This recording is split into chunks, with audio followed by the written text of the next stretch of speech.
Hello, everybody, and welcome to the Benefactor at Chaotic Neutral Games. I'm Simon, your DM for tonight, as we join Kate, Nick, Corinne, and Felicia with their adventures in Ilaria. Don't forget that you can help or indeed hinder. Check out your options in the chat bar below. You can join our wonderful community that is growing by the week, actually, by finding our Discord link in the channel options below. Or you can support us in what we do, like the lovely Hermit, by becoming a subscriber. So, with no further ado, we are going to go to the village of the Rosali to see if we can get the final canopic jar on the path to the heart of Jurada. Join us as we play episode 136 of the Benefactor.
Welcome back, and hello to our players. Hello, as I said, to Hermit, and to the rest of you in chat, please. Make yourself known, and I hope you've had not too bad a week, and looking forward to the weekend ahead. So, first of all, thank you, Scone. Thank you, Scone, for 14 months. 14 months. 14 months indeed, my God. Can we get rid of him yet? Are we allowed? Oh, he's one of the ravens. Are you kidding? Stormfuse and Hermit are the ravens of the tower. They leave. Everything falls apart. A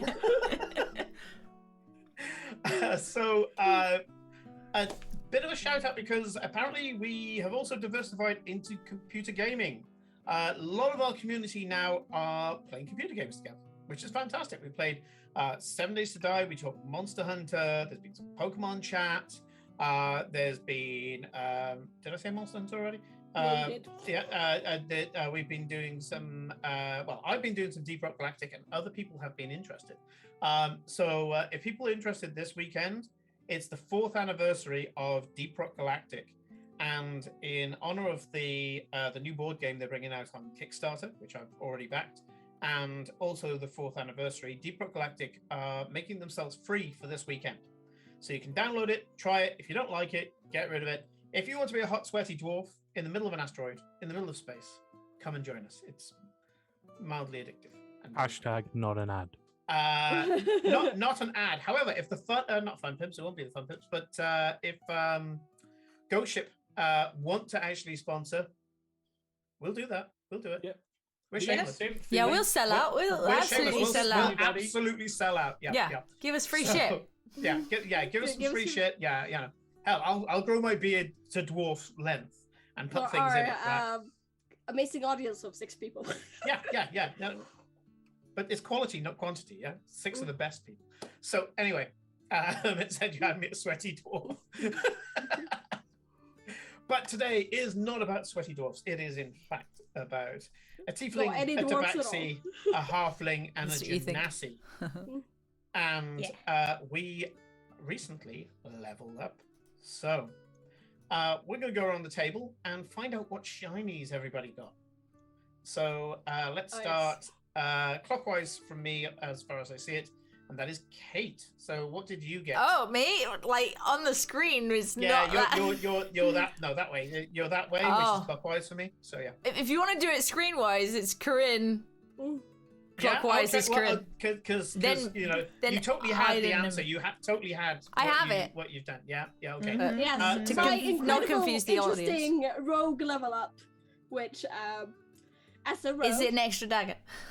well, I did get an extra die on my sneak attack. It's like my sneak attack is slightly more bursted, which means when Yeah. I combo with Nick, Simon cries that little bit more. Before. Yeah. And I also got slippery mind, which means that I am now proficient in wisdom saving throws. Oh, sweet. Yay. That's no slouch. I mean, No, wisdom that's saving. pretty good. Yeah, Yeah. some of the nastiest stuff requires a wisdom saving throw. So yeah, the two most common saving throws that you do want is wisdom and dex, and wisdom I have and those dex. down. Yeah. Which is why I love throwing things where I go, yeah, give me a intelligence saving throw, and everyone goes, but that was my dump stat. I was like, I know. Yeah. Intelligence is also one of my proficiencies in saving throws, which I never get to use. Because you're you're because rogues get intelligence, they get intelligence and dex, and now I also have wisdom, which makes my wisdom saving throw slightly better, at least. So, as I say, then it Rogue would- gets fuck all. Oh, sorry. Carry on. Rogue gets No, fuck all. no, They don't get fuck all. It's a lie. But yeah, so that's Gets what more I got. deadly. Yes, I can sneak attack a bit more and got some more hit points. I don't have any more spells yet, but I think next level I get some. I might get access to fourth. I can't remember exactly when I get access to the fourth level because I'm a third spellcaster. Yeah. Ah, guys, I got fourth level spells. You just sit there with the eighth level and go, okay. Very but- interesting. But you're like a Pat quarter. there, You're a there. quarter caster. Pat Let's But face it. yeah, you Yeah, and you yeah. stabby stab. So Yeah. S- Yeah, my spells are not specially combat No, spells. but your cantrip is a fucking ripper. Oh yeah. My cantrip is I have your spleen. Yeah, Yes. that's a cantrip. And as a stuff about arcane justice is that if I'm attacking from hidden with a saving throw, the people have disadvantage on that saving throw, which is both Okay, good for that's both. actually pretty useful. Yes, that is very useful for both like cantrips and also I have some crowd control spells, Mm. which is very useful for. I tell you what, it makes For it really useful concerts. for as well is charm person. Yeah. So if the person doesn't see you coming, even if they're aggressive to you, you still stand a really good chance because that's with disadvantage. Yeah. Because I think they get advantage and then because they're aggressive to you, then disadvantage because you sneaked up on them. So you do the whole Woody Harrelson and Now You See Me thing where he just goes up and just kind of pushes them in the face and start and whispers something in their ear and suddenly they're hypnotized, which I have no idea if that actually works or not, but it seemed good on the screen. Anyway. It was a good movie. Let's face Oh, yeah, it. I love the Now like You the See. subterfuge. So the next one would be Rodrigo. Rodrigo. who's not currently playing, and now it goes to UK. it does. Hi. Well, in my typical leveling up fashion, I was like, did I have a whole load of slots that I hadn't already used? But anyway, I don't know, but I added some stuff. So one thing I added was an Eldritch Invocation, which is called Arcane Eye. It says I create an invisible magical eye within range that hovers in the air for the duration, which is like an hour of concentration. And I can mentally receive visual information from this eye.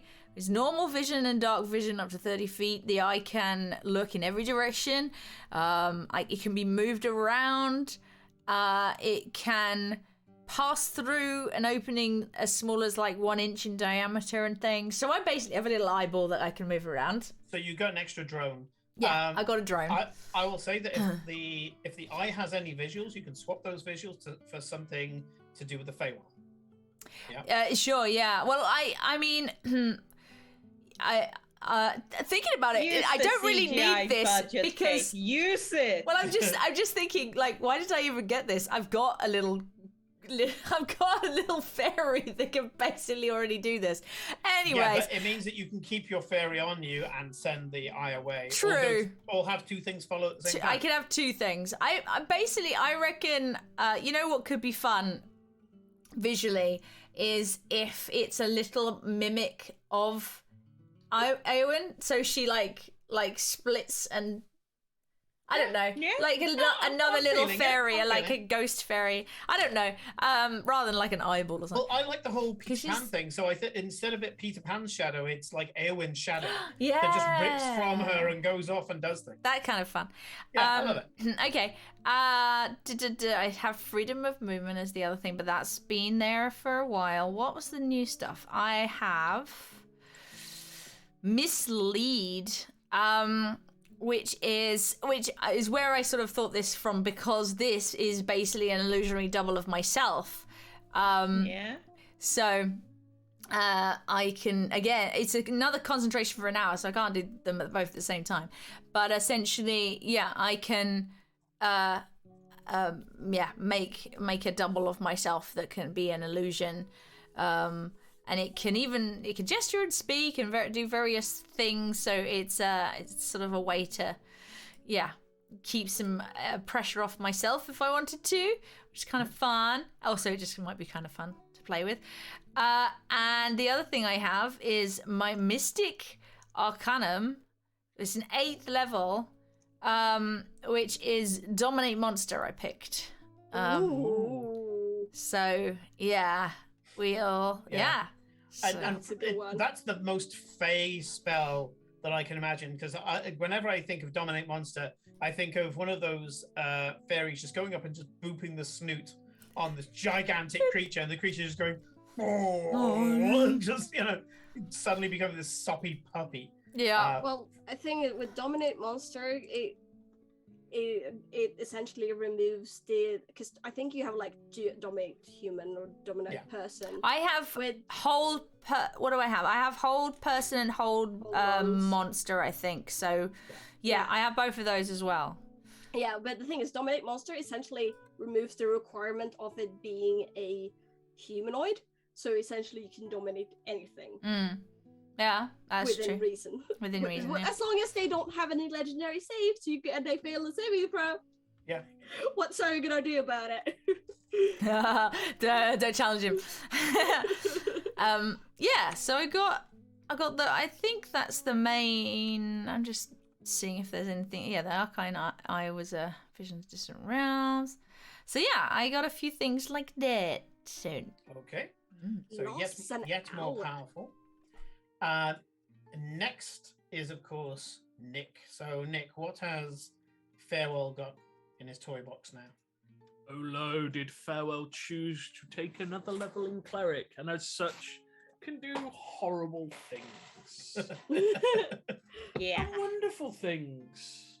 He can shift planes, he can conjure celestials, he can resurrect anyone that's been dead for no more than a century, that didn't die of old age and isn't undead. Wow. I can regenerate limbs and regrow them or reattach them. I can... my favourite one that we've seen, which we were just talking about before, was that I can speak the word of creation. A singular word of creation. And do terrible, terrible things to anything that Simon wishes to throw at us. I do like what we have so far. It's like, oh, so what'd you get? Well, I got a saving throw and a dice. Yeah. And it's like, oh, well, I got a spell. And then I guess the cleric goes, I became a god! Yeah. I channel my god's attention into things that she should be aware of. And if it just happens to be something that the great voice in the sky says that we should not be happy with, then 8th level spells, guys. I'm just realizing how I've never been this high level before. It's quite exciting, even though I don't have access to all the fun spells. I get to stab. Oh yeah, there's some disgusting stuff that comes up at this level. It's I truly disgusting. 2 words of creation and woe betide all that hear them. Hermit's saying we can do words of creation as well too. It's called Wild Magic Burst. Yeah, I feel yes, like I need to and- soup up the Wild Magic Burst because these guys are using so much magical radiation at this point. So I just have to say is that I did learn from chat based on the guidance that we have, and I will ensure that my words will be suitably chaotic. Yeah. Just give them power word kill and just they'll TPK the whole party. Soon. Yeah, So- that is soon. Felicia, I say with Bated breath. bated breath and a small amount of fear. Well, What the fuck else did Glory get? Not much actually for being level 15. I got access to my first 8-level spell slot, and I got to pick another spell.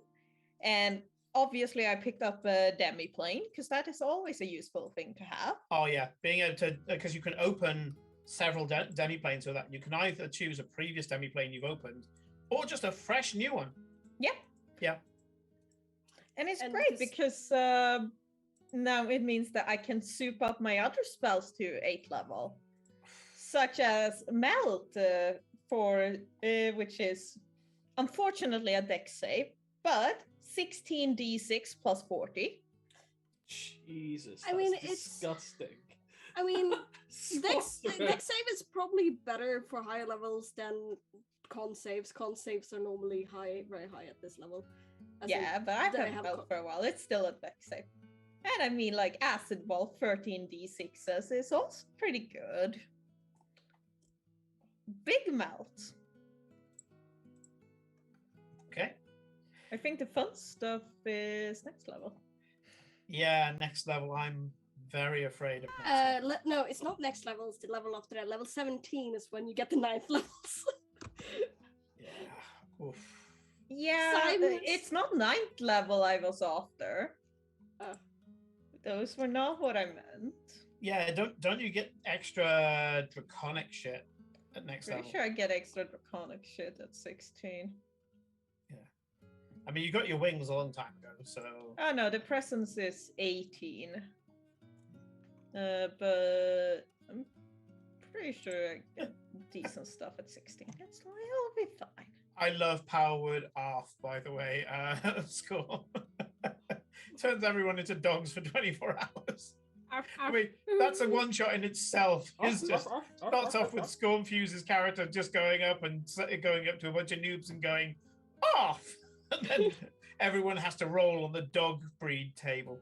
Yeah, okay, well, that's writing itself. See I what want to be a happens Sharpei. there. Yeah. It's the Chihuahua Rogue because there is dogs and dungeons, isn't there? Or Dungeons and dogs. Dungeons and Doggos. Dungeons and Doggos. You can just segue into that, can't you? Oh, there is. There is like an RPG where you play as actual like dogs. It's called Yeah. Pugmire. Oh, I'm Pugmire. That's the other one. Yeah. Yeah. Anyway, so you guys have been busy preparing to go to the Rosali. You've been practicing your magic. You've been, a little introspective, and you've got yourself ready with hopefully everything that you need. If there's anything that you need from the city, say now or hold your peace. Apart from armor, because that is the first scene that we start with today. Yeah. So, Poor Void Dragon. does anybody want to grab anything before you go? No, I'm stocked up. I've got all of the spell components I need and all my shit, so I'm good to go. Okay. I assume that we're dragging Sun with us. Come on, buddy. Sun actually has been roped into some training. Oh, because Simon doesn't want to be us No, lugging him around. for a particular reason. He's been called up by the Paladins of Cord. He's been talking about Juradan and talking about you. Your little quest for Juradan now has somewhat become, well, less of a secret, if I can say that. It was not really a secret. You asked pretty much everyone you met about the heart of Juradan, but now they're actually taking it seriously with the appearance of this ancient hero that's in their midst.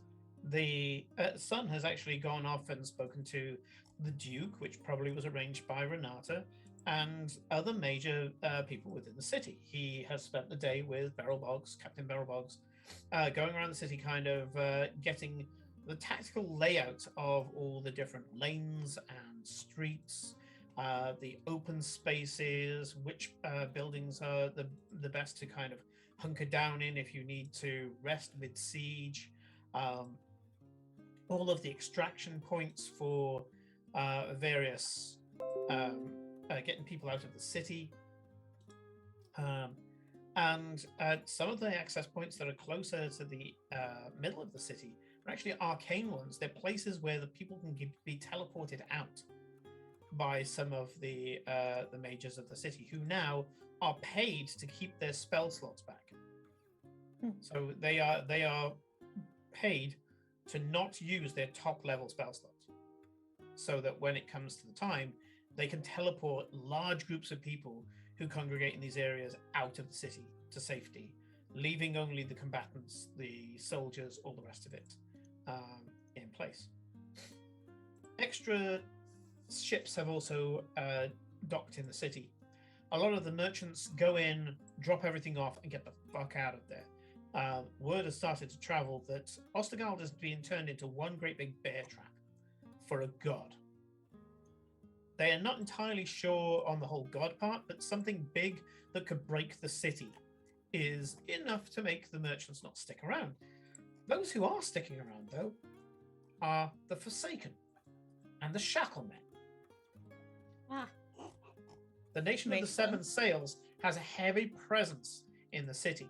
And up and down the boulevard, where all of the jetties are and things, you can just see pirates patrolling back and forth, being very lawful. They have some sort of contract with the city, and they're just waiting. The ships are actually docked. Mostly pirate ships will dock in the bay and row in. These have actually docked into the jetties themselves, the long jetties where you can get away quickly, and they seem to have set themselves up in a particular way, maybe another evacuation route out of the city. Everybody is busy at this point. There's a kind of tension in the air. At the moment, everything, the usual talk of the city is about fad and fashion and the latest business to thrive, jobs, all that kind of thing. Now it's all about the preparations. The battlements now are mechanical masterpieces with these turrets that can face both inwards and outwards. So, presumably, if you win, the turrets can all face outwards and become defenses in future. And you have seen more than a few times Merrick Briarstone, in common tongue, walking up and down, inspecting it all with a number of mages from the university. You find that Sun has been taken to the Temple of Cord. The Cordish priests and paladins there are training him harder and faster than ever, and sure enough, he has also been fitted for the same types of armor that you have. So have a vanguard of sorts. So they call themselves the Sworn, and these are the people who will not leave the city when shit goes south. They will be the ones running into the action. And you can see a lot of people there are strong or magically very powerful or skilled in other ways. You've seen a lot of people just milling about, almost as if Simon's setting up a bunch of ponchos. And yeah, these characters are everywhere in the city. People that you immediately recognize as not being Ostergald people. These are clearly adventurers who now have taken up, well, for the foreseeable, permanent residence within the city. You, however, have been called to the Artisans' Quarter. by Renata and the Duke. You follow the instructions to a very large factory. This is not a mechanical factory. This is a factory where everybody has a bench and you've got lots of people working, kind of churning out a human assembly line. This has been used to make sails, it's been used to make clothing, it's been used to make armor, and now it's been made. It's been used to make armor from the Void Dragon that you guys killed. And you can see that there are guards posted all the way around just in case someone tries to get in there and steal some of the Void Dragon armor, which of course is highly sought after. No one else has had Void Dragon armor ever. That's why Glory went for it. And upon sight, they recognize you and allow you inside. Immediately stepping forward out of the fray is Lord Edmund Ostermark, Duke Edmund Ostermark, the ruler of both the Ostermark lands and Ostergold, the city that you're in. He walks up to you and says, here we are, the people who are tipping the balance as we speak. You can see that compared to your conversations with him regarding his back then very sick son, Edmund has, almost grown in stature. The way he walks around is very regimental, very focused, but he doesn't seem to have the bluster they had before. Now he seems to just have a focused confidence. Farewell, Cora. He hesitates on Glory and goes, Ms. Glory, sorry, you've changed considerably since I last saw you. Now she looks normal. Has she? I mean, I don't really notice. I don't think it's that traumatic. I mean, he's got shoes again. She does have shoes again. But I think it's probably because she started curling her hair. That's what he's noticed. Yeah. No, it's more the fact that her horns now are very slightly different. That kind of gem crystalline-like thing is kind of in her eyes, in her horns, her fingernails. Bits of it she can't get rid of anymore. She can go back to a tiefling form, but this is part of her essence now. She couldn't disguise it if she tried. Nope. And just to look in, I was about to say Felicia's eyes, to look into Glory's eyes, it's almost like looking at beautiful gemstones now. So not a big change at all, really. Hardly anything noticeable. Yeah, it's just the shoes. Yeah, the shoes, the very expensive shoes.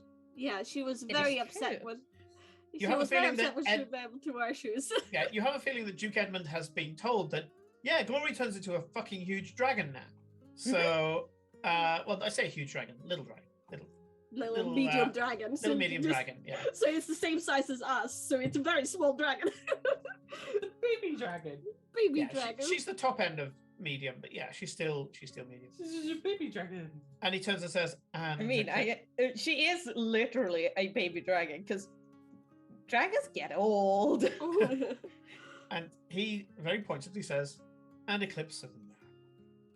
So, our artisans have been working day and night to make sure that we can get these perfect. Come, let me show you. So, Void Dragons. Slaps his hands together, starts rubbing. Such a fascinating material to work with. The scales, the webbing. So, we believe that we managed to get the best of the qualities out of this. First of all, we've made armor for each of you. Well, as far as you are prone to armor. I assume the people that can wear leather-like things. Yes, indeed. Not everybody likes to go around in plate, and he bangs his own royal plate. He's not wearing any void armor at that. And he says, so, I'm told that according to Ms. Tezcacoatle's theory, the fact that the void dragons are actually conceptual and not actually made of matter means that they're going to fox the enemy when he turns up, which is going to be important. So, we have managed to get a superior armor out of this. Now, what that means for each of you is that these will be +2 armors that you take. Yeah. So whatever armor you can wear, this will be a +2 armor. Woo! Woo! I need to speak to Felicia later because she doesn't wear any. She wears no armor. Fine. Yeah, I she- can't be sexy and wear a armor. I wear light Okay. armor. Yeah, Yes. so that's leather. So we get like So he turns to you both and says, "Yes, standard yes. +2, I assume. I understand that you I don't like forgot the how heavy to stuff. do it. So we're using the dragon wing webbing for yours." And sure enough, Mark Athrall steps out. Oh look, Chris, your mum. Hello, Hey, dear.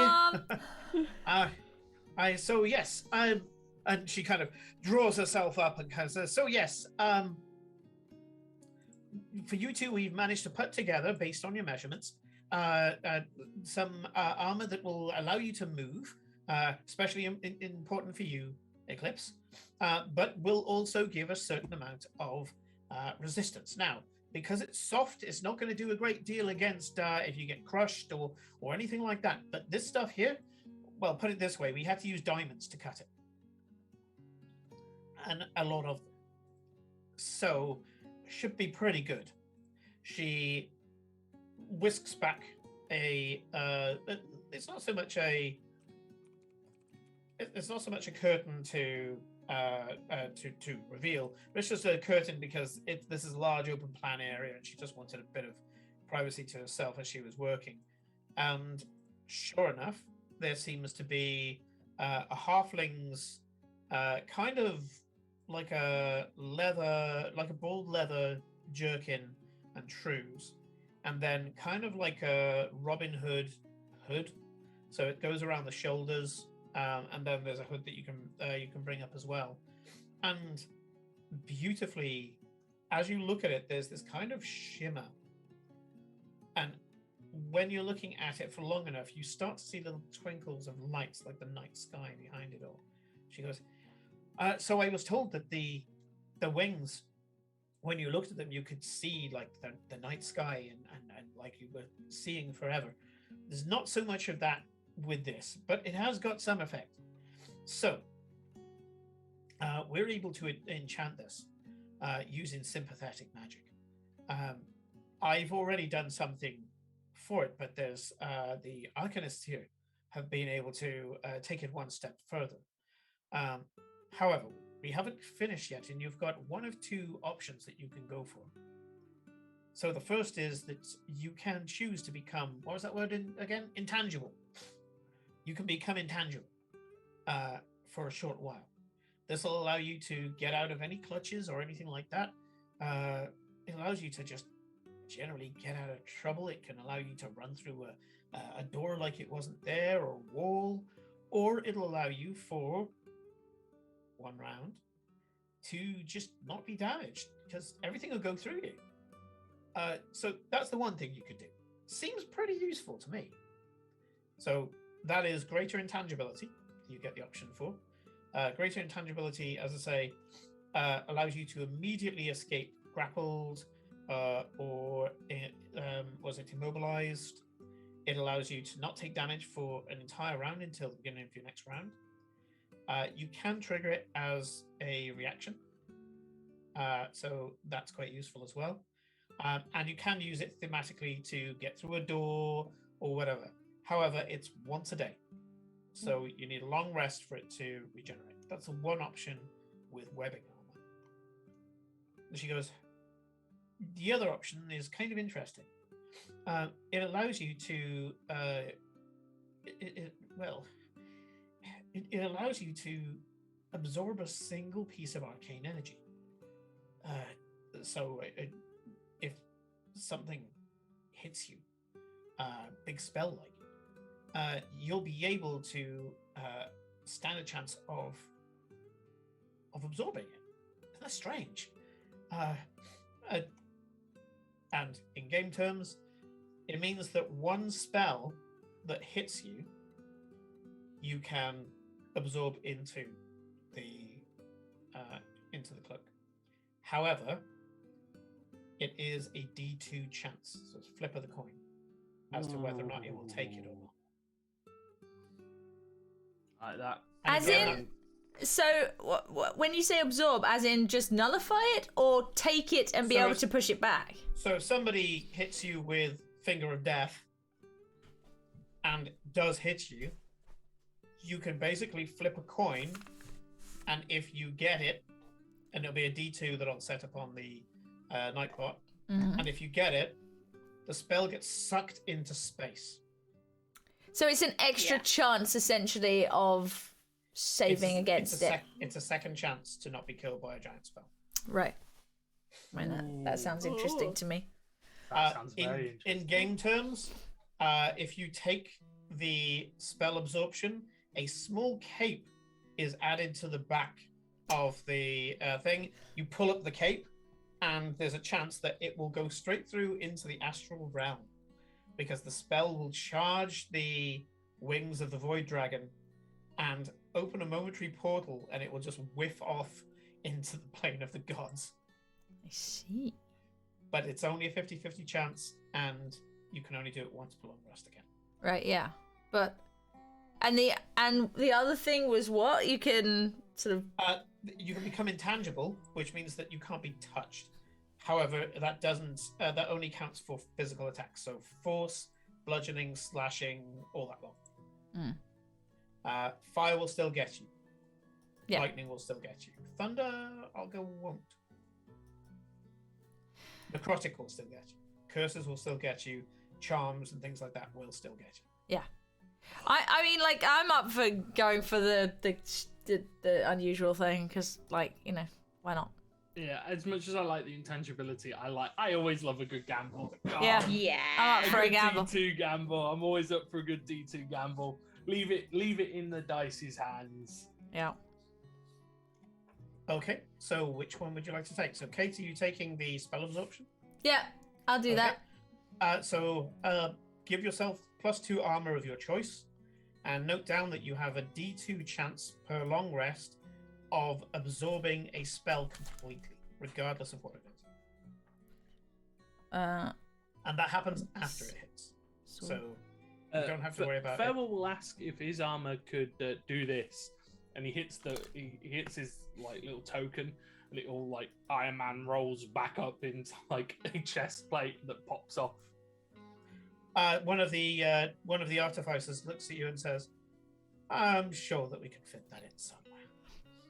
So I've got armor that says Worst case, I can probably move the enchantment from your current armor to the new one while we're traveling. Yeah, Gwendolyn will do that for you. How does anyone remember how to do this on D&D Beyond? I've got like 13 armor, which says Remnant of the Summer Night, Remnant. A +2 dex bonus and a +1 miscellaneous, which I think is some arm guards or something. Yeah. So should I just change one of those, or just add an extra +1? I think Nick's on it. Yeah, I don't use D&D Beyond, so you got. Yeah, I just. Let me fix it. Thank you. I don't know. I'm currently a 16 armor class, so I'm assuming it goes up by at least 1. Yeah. Great. Thank you. I would hope so. Thank you. I fix. No problem. Thank you. I fix. I appreciate. I fix no problem. And your armor will interact with your shift stride, Kate, so don't worry about that.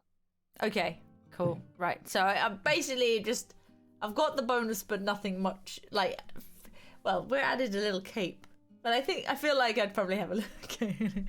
So add a little. Zhuzh. I judged it. A little. Flourish at the end. It's needed in fashion.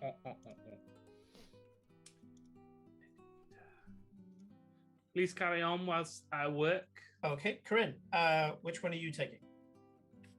Well, what choices did they? Was it the same choices for? Same choice. Same choice. 2 of the same choices for light armor and 2 choices for heavy armor. So what did you pick? Kate picked absorb spell.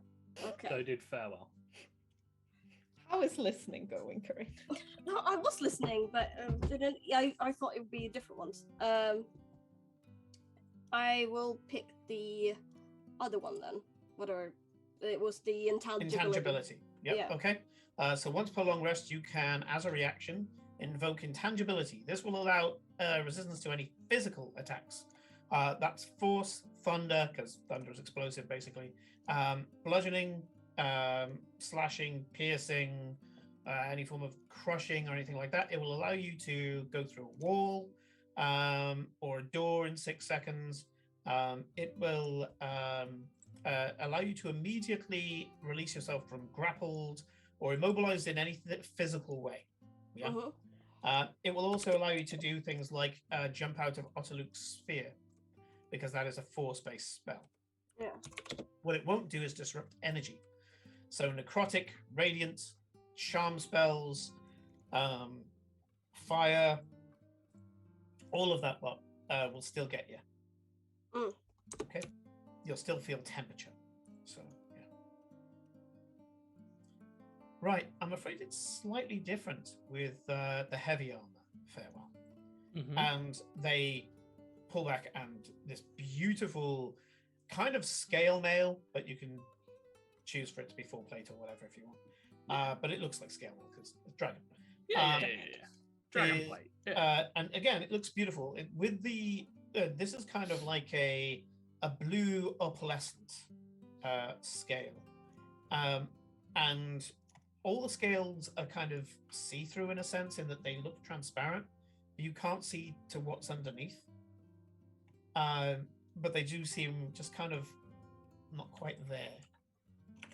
So this also can absorb a spell, but we can't make you intangible with this. No. It's too substantial.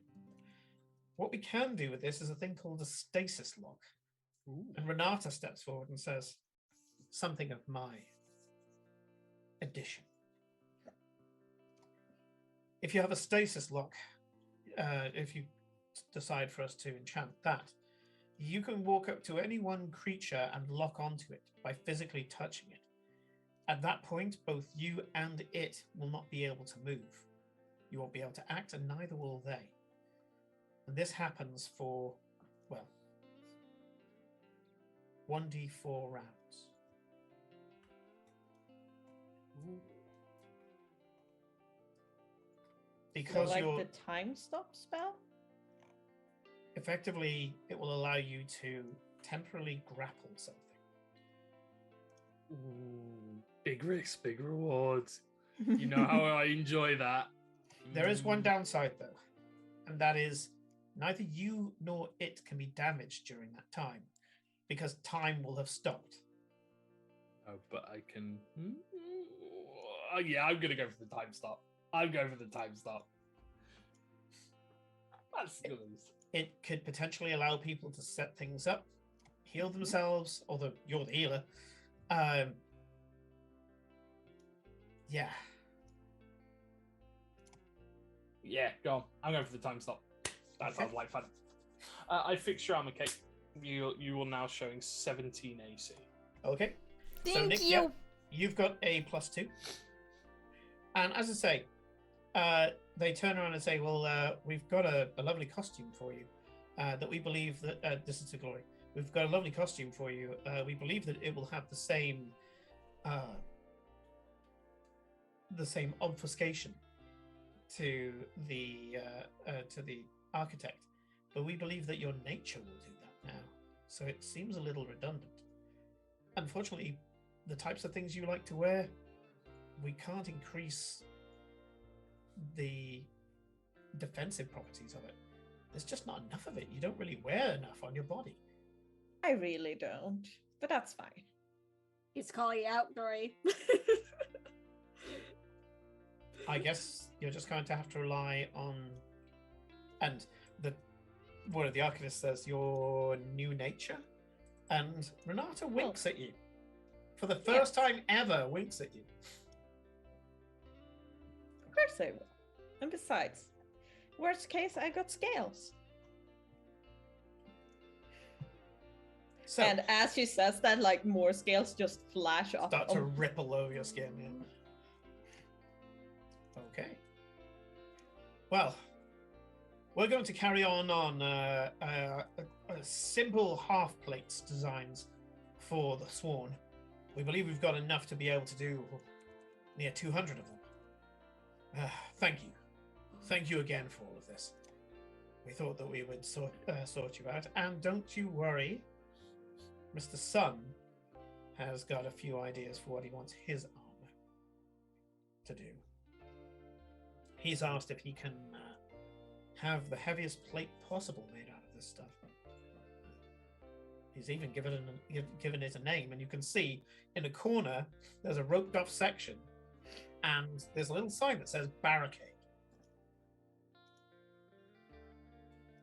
I have an idea of what he's planning. The center of it with all the different sort of plate bits on it, and he's just stood there grinning. Anyway, I've been told that you need to jet off. I don't know what gems have got to do with it all, but everybody uses that word. Either way, teleportation services and things are available. We're going to be giving you where's the things? The things. Give me the things. Here, right. So these trinkets, and you can see that they've made basically trinkets out of offcuts of the Void Dragon as well. Mhm. And each one is like a little Nesuke totem that looks like each of you. And he goes, cats, there you go, this one here. And that would be Ms. Yosanol. Sorry, or is it Gatherall now? Well, it's kind of, I go by both. Louis. It's fine.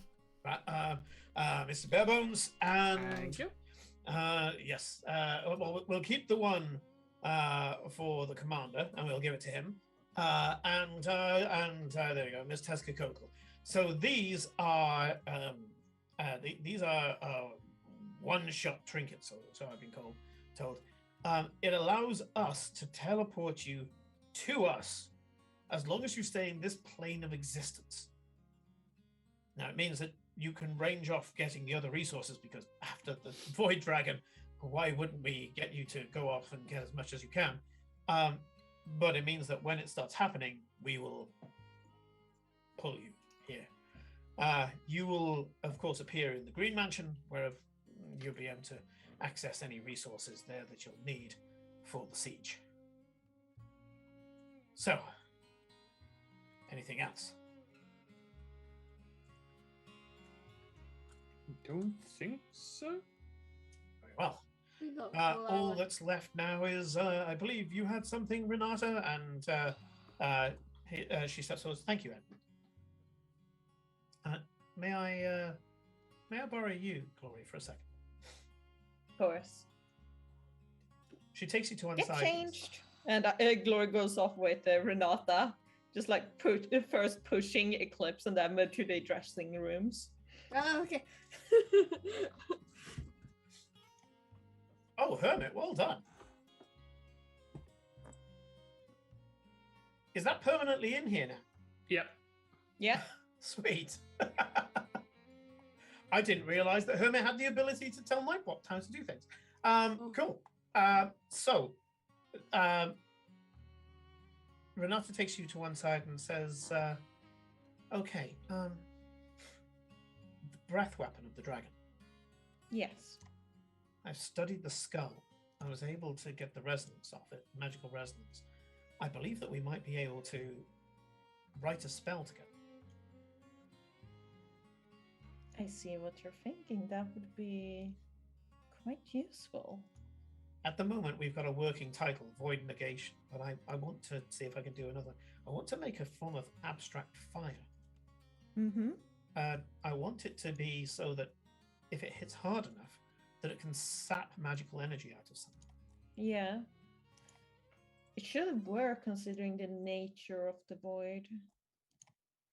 I mean, it should just damage somebody on a regular hit, but on a particularly potent hit, I believe it should be able to take circles of people. Yes. I believe you're correct. Would you be willing, when you return, to maybe see if we can do this together? Of course. This is drawing on some forbidden knowledge, put it that way. Yes, I'll see what I can come up with while we're on the road, but I'll do the same.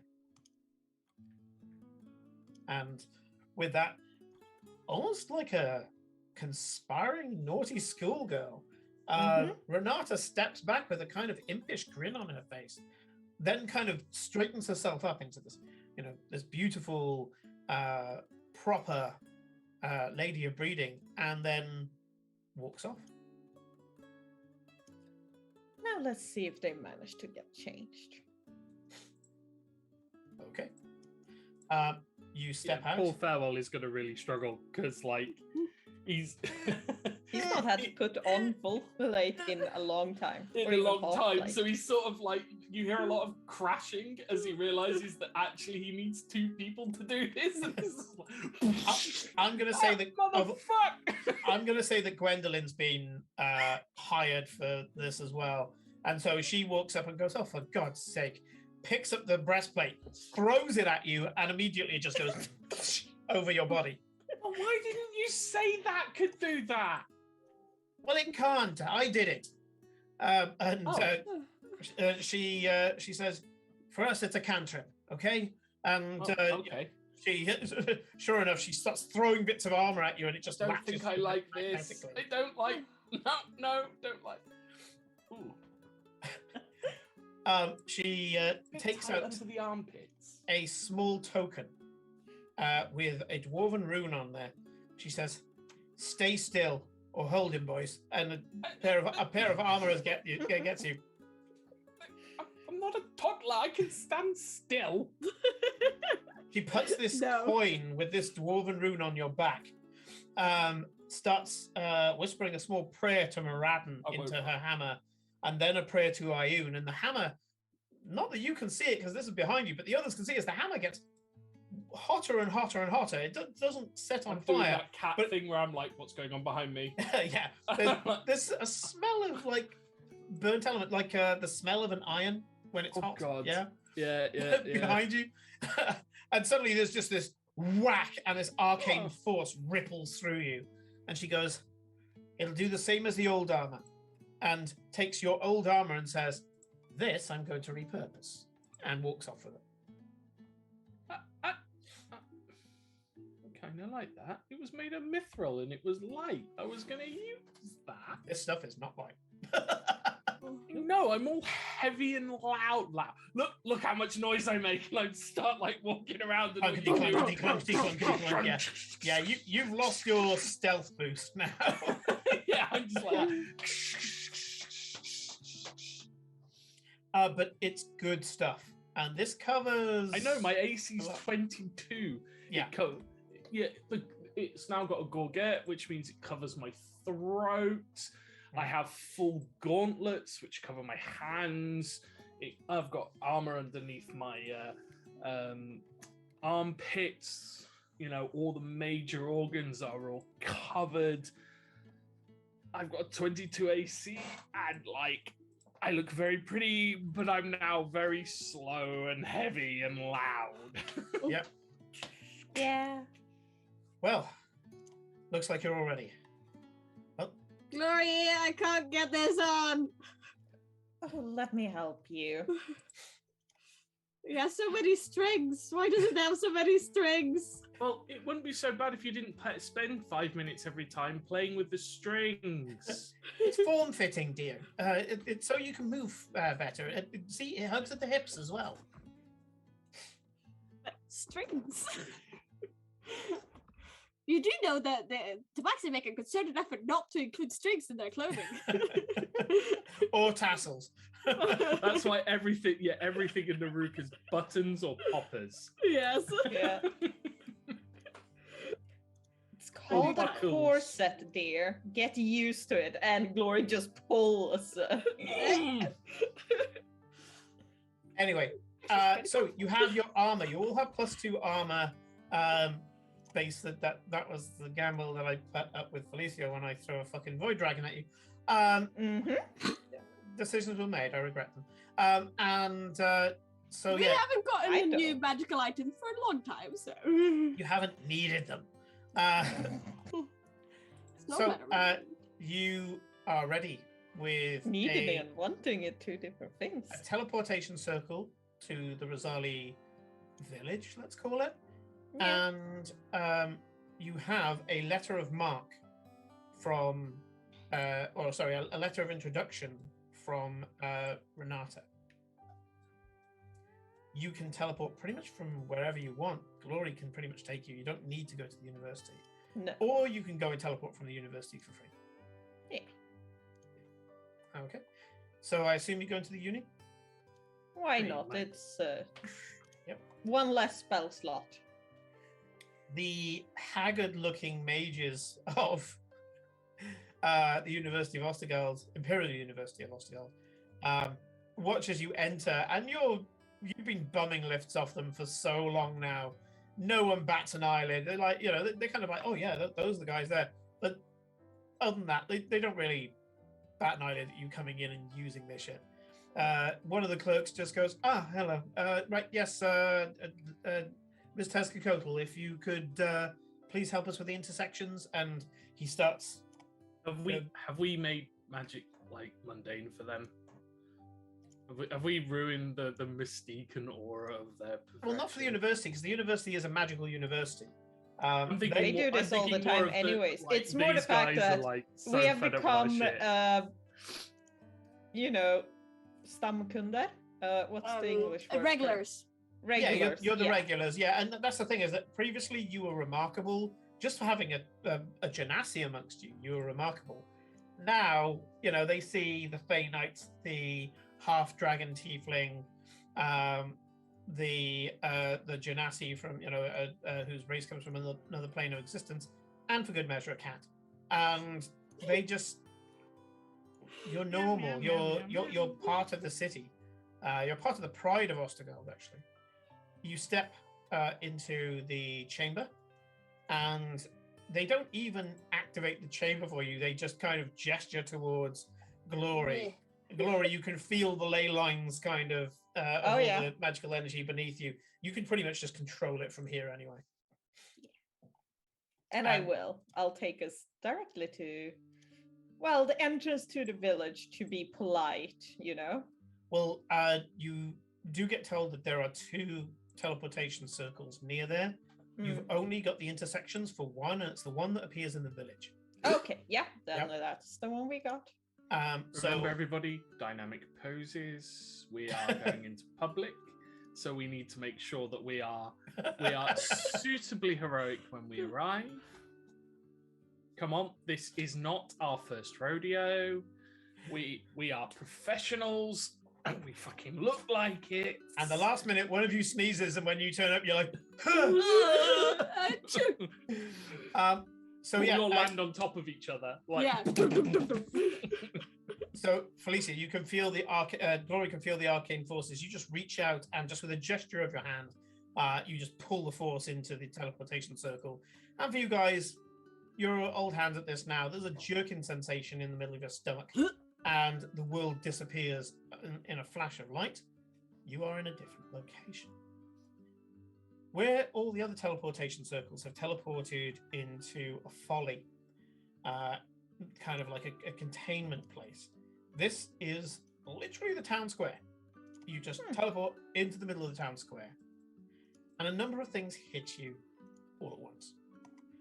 The first thing that hits you is that the second you arrive, everyone nearby starts moving to the nearest building. Everyone. They don't run, but they walk with speed to the nearest building, and I'm not going to get you to do insight checks. You've got the stats amongst you all now to know that this is some sort of roted thing. When someone appears, everyone makes themselves scarce. well disciplined. Also notice Very that orderly. everybody, without exception, young, old, male, female, different races, and I'll get to that in a minute, but all wearing exactly the same thing. Another cult! They are wearing what is effectively a black gi, so like kind of martial arts kind of light clothing. Cult. And they're all wearing a kind of foot wrap shoe as well. So it's kind of like a leather fold over shoe with a kind of foot wrap to keep it on. And they all get the fuck out of there. And very soon you just see doors clink, clink, clink, clink, clink, clink, clink, clink, clink, closing on each of the doors. There is an exception to this, and that is that about 5 people who are wearing the same kind of gi, but are wearing it, and it's got like a blue trim, and they're wearing like a blue, I guess it's a scarf, or maybe the type of thing that a priest wears. I need to find out what the fuck it's called. The holy scarf that they have, that's basically like 2 pennants that hang down off them. They are walking towards you, and calmly, quietly, there are smiles on their faces. I want to, just as we get in, and I see them moving off, I want to cast Detect Thoughts to have that up, essentially. I can cast it sneakily, if you want me to. I'll say that you cast it sneakily anyway, because it doesn't make a difference. Yeah. I would like you to make a spellcasting roll apropos of nothing. Yeah. It's +9. Do you have anything on here? It's plus. See. I don't have anything that's a thing direct hit, but I know my spells is a spellcasting roll, so +9 if it's a spell attack. Yeah. Or do you just as if it was a spell attack? Yeah. I'll just roll a d20 and add 9 onto it. 14 plus 9 is 23. Nice. 23. Okay, so yeah, you immediately start focusing on surface thoughts. The surface thoughts are, must get away. I hope they don't speak. I hope they don't speak to me. I don't want to be punished. I don't want to be punished like my uncle did. And there are others who are kind of there saying, "No, don't speak to them. Don't speak to them. I know I can get another exam. I know I can reset the exam." And things along that line. With the kids are thinking they're mostly miserable. They would like to speak to you, but they know that they would be, frankly, beaten if they spoke to you. But just to say how it is. And the people that are smiling? The people who are smiling coming towards you are there saying, are basically going, if I do this right, then they will reward me. This is my job. I enjoy my job. I'm important. Using our handy dandy. Hang on, before you get to that, you rolled high enough to know that someone else has tuned in to your detect thoughts spell. Someone else can hear the thoughts that you're hearing.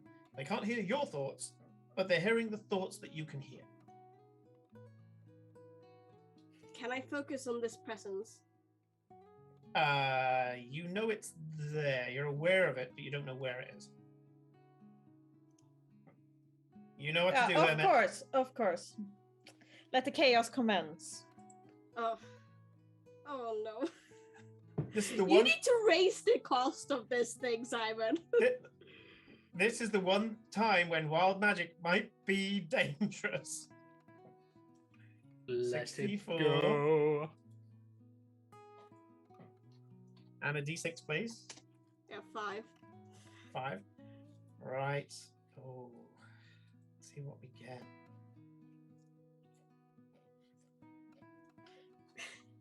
Okay. Okay, and so 64.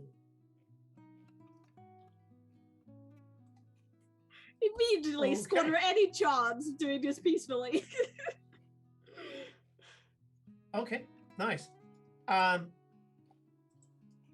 So these people are coming forward, and the one that's the furthest forward goes, Welcome, guests. We are the... And suddenly, you all plunge into absolute darkness. Oh, son of a... Shit. You can hear... I assure you, there's no need to step back. I'll handle this. There's no need to be scared. Maybe you teleported here incorrectly. Sure. Oh, don't worry. I do believe there might have been something wrong with the university's teleportation spell for this to happen. Okay, you're My from apologies. You're from Let us- an arcane institution, I assume. Yes. Very well. Talk. So, may I know the arcane institution from which you came? We have traveled from the University of Ostergald, but I myself is a student of the University of Atal Saran. No slouch of credentials there then. Well, I assure you that you are safe if you would like to drop the spell, and there are some ground rules that I would like to give you, one of which you've already broken. Of course, I assume it is not casting any spells. Indeed, until you're given permission to by the masters. So if you would just lower the sphere, and you realize that he can see a dark sphere from that. Okay. From his side. It's not us casting it. These things have a habit of following us around. We're just gonna... I'll tell you what. You walk like 30 feet directly backwards. We are gonna walk 30 feet directly forwards in whatever direction we think is forward. And then we'll try and have this conversation again. Just yell when you've moved backwards, please. I'm afraid I'm going to have to be the one to give you the instructions, not you giving me the instructions. So if you stay where you are right now, and if you aren't the ones casting it, have you been cursed? No. No. Not recently, no. No, not recently. Not for a very long time, actually. Okay. So if you aren't the ones casting the spell, who cast the spell? We think magic itself has a very interesting A sense weird of confluction with the maelstrom combined with the teleportation probably caused it. Unfortunately, it's a risk when teleporting several powerful magic users at once, as I'm sure you're aware. Hermit! Better when you... Hermit! There's a pregnant pause. Well, you don't know what the fuck's going on. You're all in darkness. There's a sudden pause. What are they thinking, Simon? Yeah, you focus on the guy speaking, and he goes, Master, yes. Yes, Master. Oh, I understand, Master. Really, very well. I shall keep that in mind. And then out loud he says, very well, the Masters have informed me that what you are speaking of, when large amounts of magic has been used, these kind of misfires and so on can happen. So we need to basically wait it out. So if you would just take a seat where you are, please don't go towards any of the buildings. Very well. And he turns around to, well, not that you know, he, but you do Well, hear I him know. say, you hear him say to the others, I want you fellows to flank the sphere, please. I want nothing coming out of it. So please just sit down where you are, and we will sort this out for you. Should I sneak away? Should I stay? What should we do? Let's wait. We did want to do this, right? Also, I bring up the badge and I use the Discord call on the badge, the group Discord, private Discord call. Eclipse, didn't you have I do have message. I do have message, but Message is one person. The message is one person. I will tell all of you. She also has to point to the person, and she hasn't got a fucking clue where you are. And wait, one moment, Kate. Didn't you have the see magical darkness thing for Warlock? Well, Or did I was you remove that at one point? I have dark vision. But this is But magical darkness. this is magical darkness. Do you have the Eldritch Invocation enhanced dark vision? It's like Eyes of the Night or something. It's called. Yeah, it's Eyes of the Night, yeah. Don't think I have that one. In that case, you can't see through magical. Yeah. No, Okay, I just don't wanted think to, I have check that before true we seeing continue. that I could put up.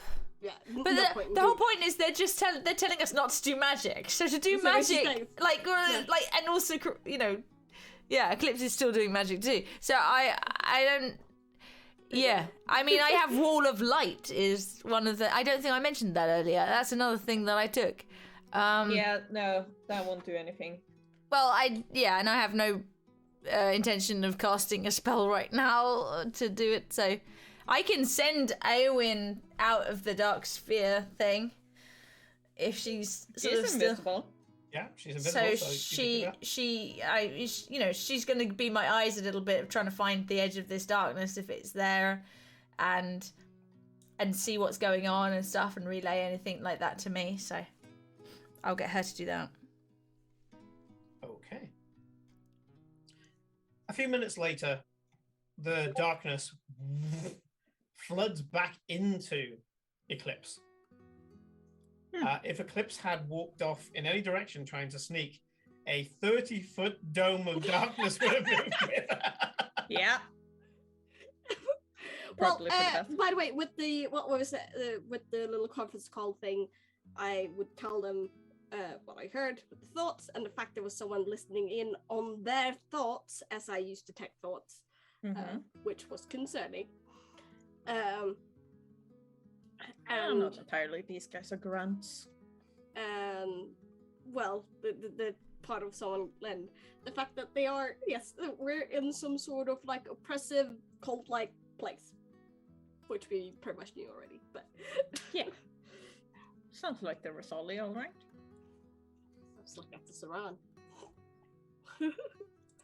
Okay. Arguably. I mean, Once- it's not that unusual. I mean, we're strangers. This happened a lot when the caravan used to roll into new villages and Yeah, towns. you wouldn't beat your children for speaking with a stranger. Oh, yeah. You gotta remember though, we're not human looking, and some villages are not as trusting and welcoming of those that are different. There's been many a child beaten just because I gave them some food or I treated their wound. Doesn't matter that I'm a cleric of the Raven Queen. I was different and I was foreign. But still, this is. I know This is- it's wrong. It doesn't make it right. I understand it. I don't agree with it. Also, this is extreme. Even the adults being. It's not the most extreme, shall we say, but I guess because there's so many people around, we're not going to want to fight our way out of this magic, so I'm quite happy for Glory to talk. I will support, and Eclipse if you want to disappear, and just in I case can either disappear or talk. We'll see how the initial talk goes. Exactly, and- but if you want to sneak away, I'll make sure that we can do something to help. Yes, tummy Very well. tentacles. Not more tummy tentacles. Let's get this show on the road. Over to you. I see that the magical error has managed to dwindle. Well, I am Mr. Porter, and these fellows are my assistants. How can we help you today? Also, my detect thoughts. I should have wish gone to by now. speak with the ones in charge here about some magical theories and such. After all, your people are supposed to be collectors of the arcane, and I am quite fascinated with it myself. Well, I try to look as unmagical as possible. You probably succeed because you're a cat in With a knife. armor and have a knife on you. Yeah. very well. I presume that you have credentials. Of course, and a letter of introduction. He walks up, takes the letter.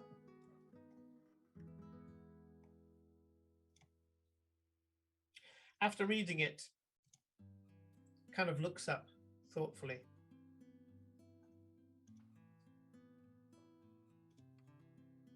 Thank you. And your credentials. You said that you were from the University of Atalzaran.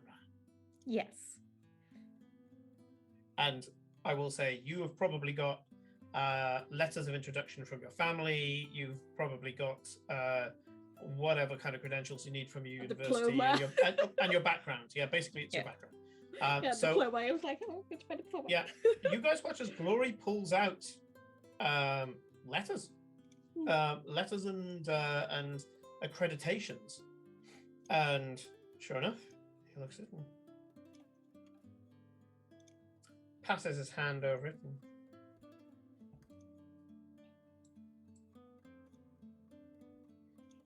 looks at you, reaches into his pocket, pulls a medallion with a single pearl set in it, and places it on top and goes, "And you are the leader of this expedition?" Yes.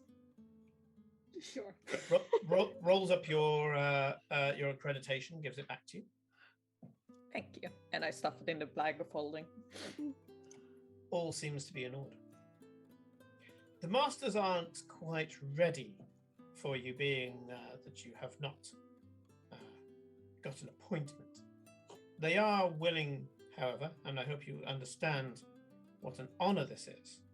They are willing to set aside part of their schedule to meet with you. In the meantime, you may enjoy the village. However, we ask that you do not converse with any of the members of the village. You are allowed to speak to them, but you are not to insist on them speaking to you. If you wish to buy anything, the prices of everything will be on whatever stall, tavern, shop will all be there. The members of the village have been informed that they can give you menus, tariffs, things like that, but you must be the one to lead the conversation. You need to say to them, you know, I will buy this. This is the money, etc. They are not to communicate anything to you. I am no stranger to how to deal with commoners. And Glory looks as haughty and noble as, you know, her background justifies. Yeah, give me a bitch roll persuasion. Roll bitch roll roll. on. Roll for entitlement. Roll your privilege, please. I mean, she looks pretty impressive considering, like, she's obviously in full, like, new glory mode, but she also has Cora, a full-on knight regalia individual. She's got a full armored plate of the Raven Queen cleric, like, with all of his stuff on it. And then she has quite clearly, like, a very dangerous-looking tabaxi stood with her. Yeah. She's got all the bells and whistles to say, I'm very you don't look like dangerous wholesome and important. adventurers. That's the main thing. You Yeah. don't look like the average kind of, we're the do-gooders kind of thing. And So, we sparkle with, like, cool shimmery blue void armor. yeah. You And came the in, fact that it's matching across you three. yeah, you came in looking the shit. Put it this way, if you'd chosen this one first, you would have had a much worse time of it. Yeah. Because you wouldn't Anyways, have looked as impressive. 21. 21. He goes, very well, you appear to understand. If you do need to ask a question that requires an answer, ask for anyone with blue trim on the robes. If you don't mind, some of my fellows will make a point of walking around with you to make sure that such conversations can be had. And you watch as Of course. the 4 people who are around you look like they're going to be taking one of you each and just following you. Mm-hmm. Very well. Can't then. run away. Do you have a bakery nearby? I'm always in the mood for some patisseries. Absolutely. You should be able to find some acceptable bread nearby. And I believe that there's stock that is mostly reserved for the masters, but also for dignitaries. Your handler will make sure that you have access to all the writing requirements. Yeah, Glory will be the unassuming, snobby noble, and I will just gesture to one of the other to follow me, and the other two, I'll just turn around and be like, I suppose you can look around if you want to. And that was to the rest of you. So, Mr. Porter turns around and says, if you need to speak about anything to do with the masters, do not speak to your handler. I'll be here. And he sits down on a bench in the village square. The village itself seems to be mostly stone buildings. The village seems to be raised. So it's on a hillside, but they've raised it up. And there's steps that go up to a large, formidable set of double doors. There's a small border wall all the way around, but it's barely a border. Somebody could climb on top of it and try to jump down. But if they tried to jump down, it would be about a 60-foot drop. So the average villager would die. Yeah. There may be no way out for most of these people.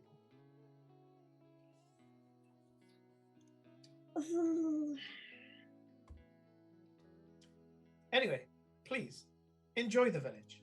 He goes up to a little bell. Ding, ding, ding, ding.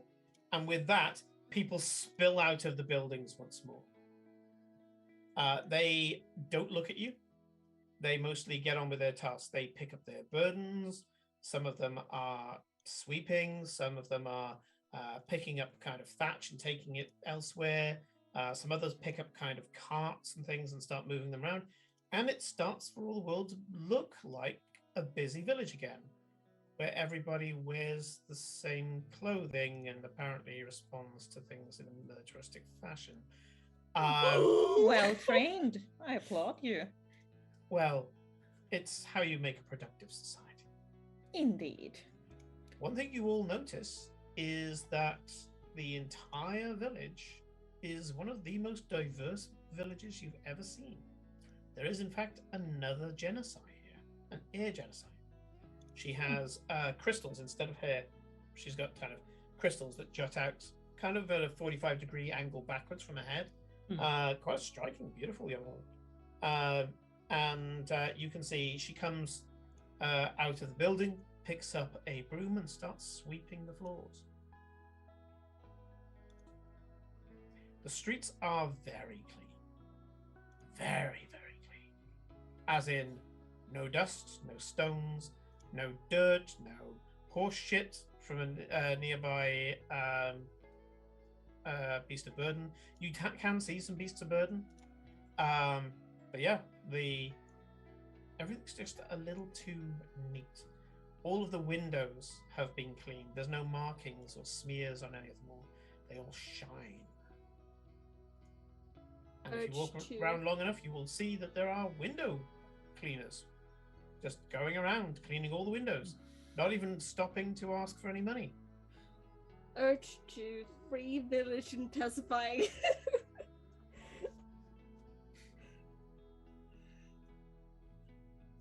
Anyway, do enjoy the village. So where are we going, Glory? Glory's heading off to the bakery. The handler goes, just this way, madam. Yeah, Glory's gonna continue the charade of the entitled noble woman, and she's just gonna find a bakery, get something nice to eat while drinking some tea and reading a book, waiting for people to come talk to her. You guys have been released to go to, explore if you want to. You're not a million miles off, Hermit. So, yeah, you get taken to a bakery.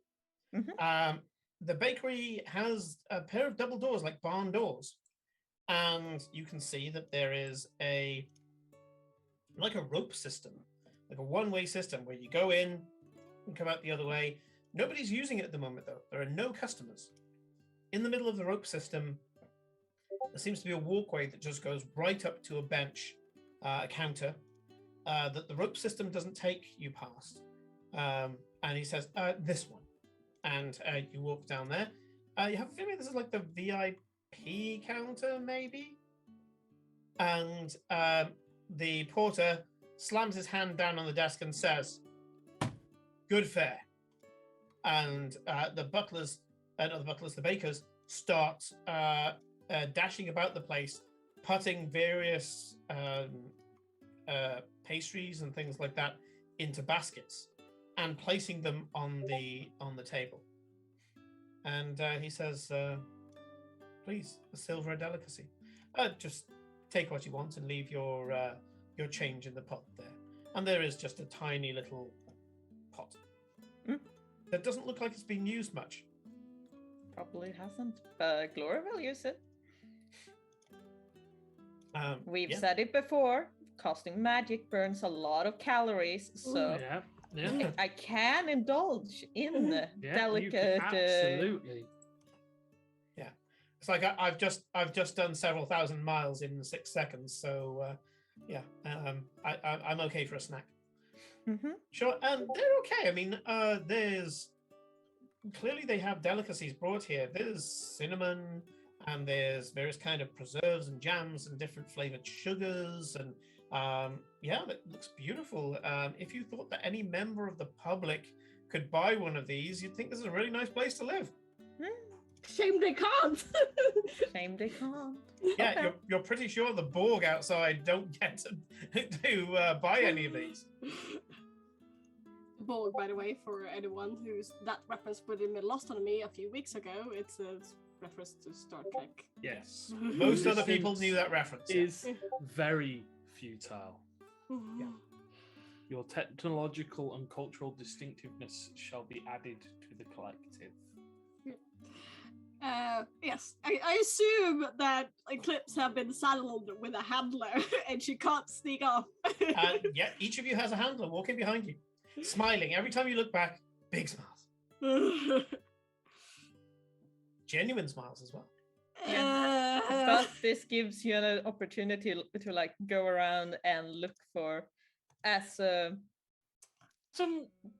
your historian said, it might have been moved. So you can maybe ask about the architecture, like what is that hill over there? Yeah. Do you have a museum? I'm afraid we don't have a museum. No, any of those kind of things, anything that needs to be learned or preserved, or anything that can be studied that you would normally have in a museum, is exclusively the property of the masters. Right. Simon, as I'm walking through the place, how do the population look? What's their condition? Do they look well fed? Apart from, the one or two that might get a beating every now and again, what condition are they kept in? Everyone seems not well fed, but not starving. You don't see anybody with any injuries. You see a lot of people who are depressed. With your passive insight, you see anxiety, depression, despair, sorrow, oppression, just the whole gamut. You cold read people as you walk past here, just like, oh, look, a super oppressive society. Bear in mind that in Atolzaran, no one looked this way. Because they were kept out of sight. Well, I think it's more with Atolzaran is that they wear their nature on their sleeve. They don't hide it behind a veneer of politeness. There's a difference. I mean, you saw some stern-faced slaves and things in Atlas-Aran, and you saw some slaves that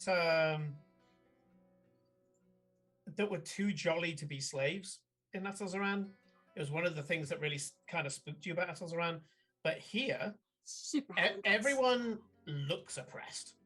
Apart from the guys with blue on them, everyone actually looks oppressed right now.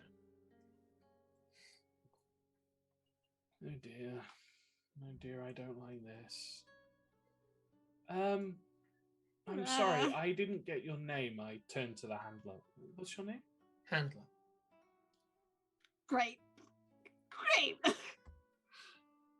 I won't insult you by asking whether that was choice or not.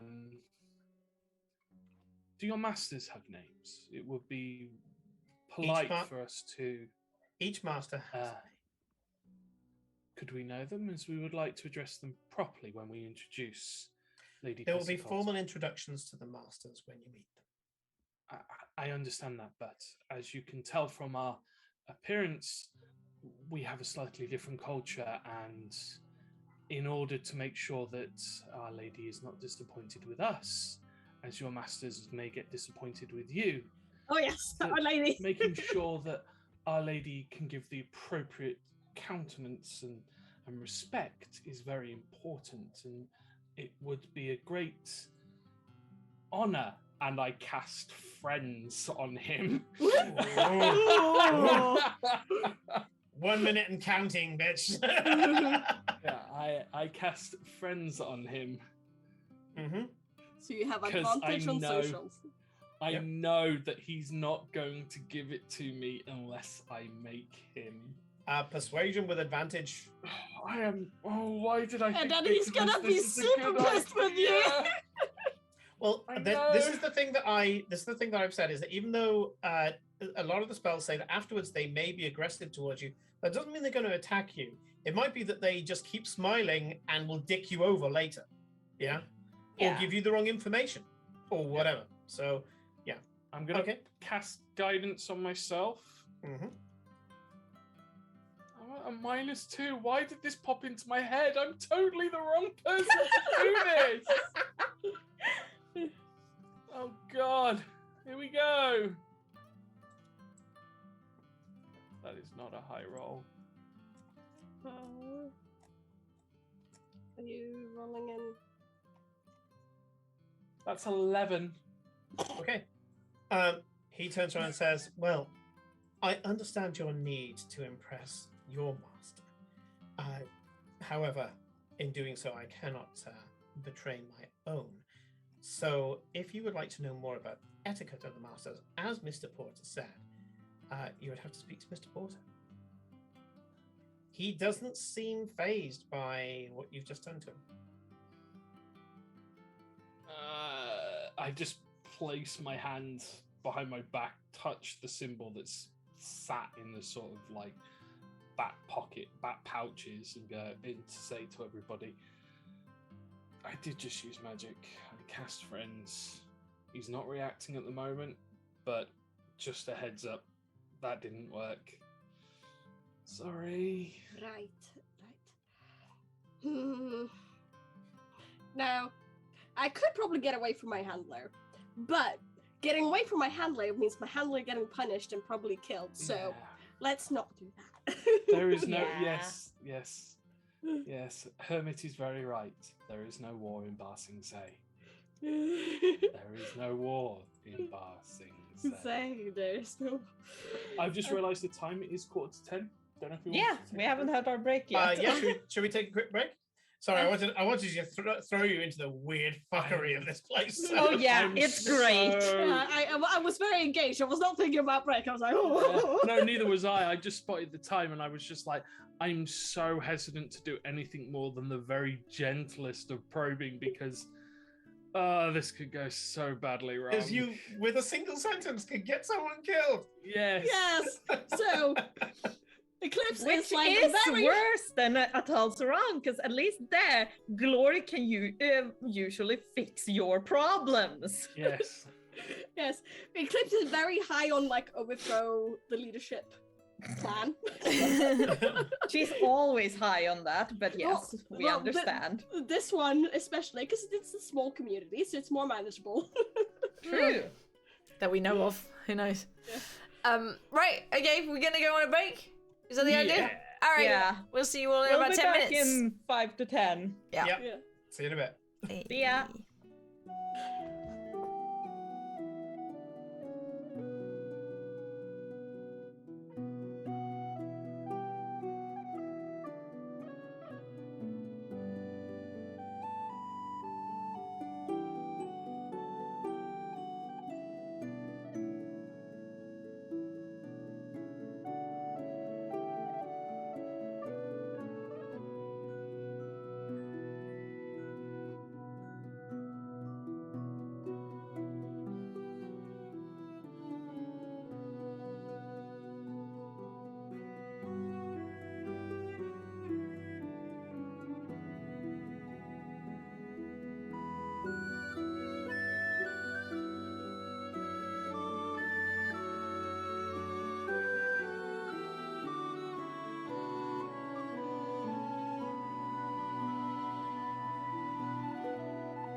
And welcome back.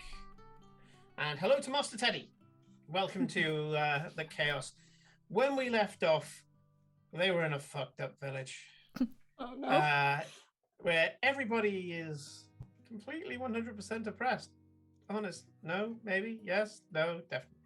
They are very oppressed and Very to the point where depressed. they are depressed and oppressed and at every type of pressed, I guess. While Eclipse, so much so that Eclipse is not thinking that she can stick away from her handler, because then that probably spells death for her handler. Yep, each of you has a handler who absolutely will not 100% will not be killed if you get away from them. And so Glory has gone to a evil bakery and enjoyed some very tasty evil pastries.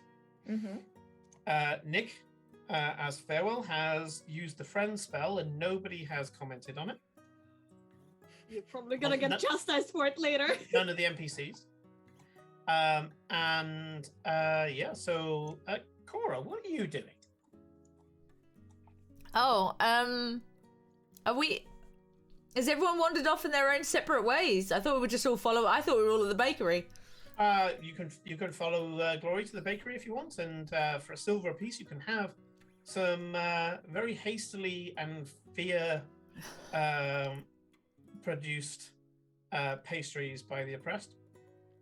Yeah, I'll be doing. They're just a very efficient and very lawful society. Obviously, I mean, I think I'm tagging along with Glory because Glory is Cora's torn because it's like she's a little bit like Glory either knows just how to deal with this, or she's a little bit too much enjoying it because she's used to it, and she's not completely sure which it is. But either way, I think if she wanders off on her own, she will be too tempted to try and nuke someone. I'm just surprised that after the oubliette, you're letting the cat walk around. So yeah. I mean, I'm not necessarily. I thought we her were all quest. going the same place. But yes. I mean, I have followed Glory. Besides, you can always send Avin to look around. Yeah, I mean, Eowyn is. Because she'd wandered out of the thing, so yeah, I think I'll be sending Eowyn to try and spy.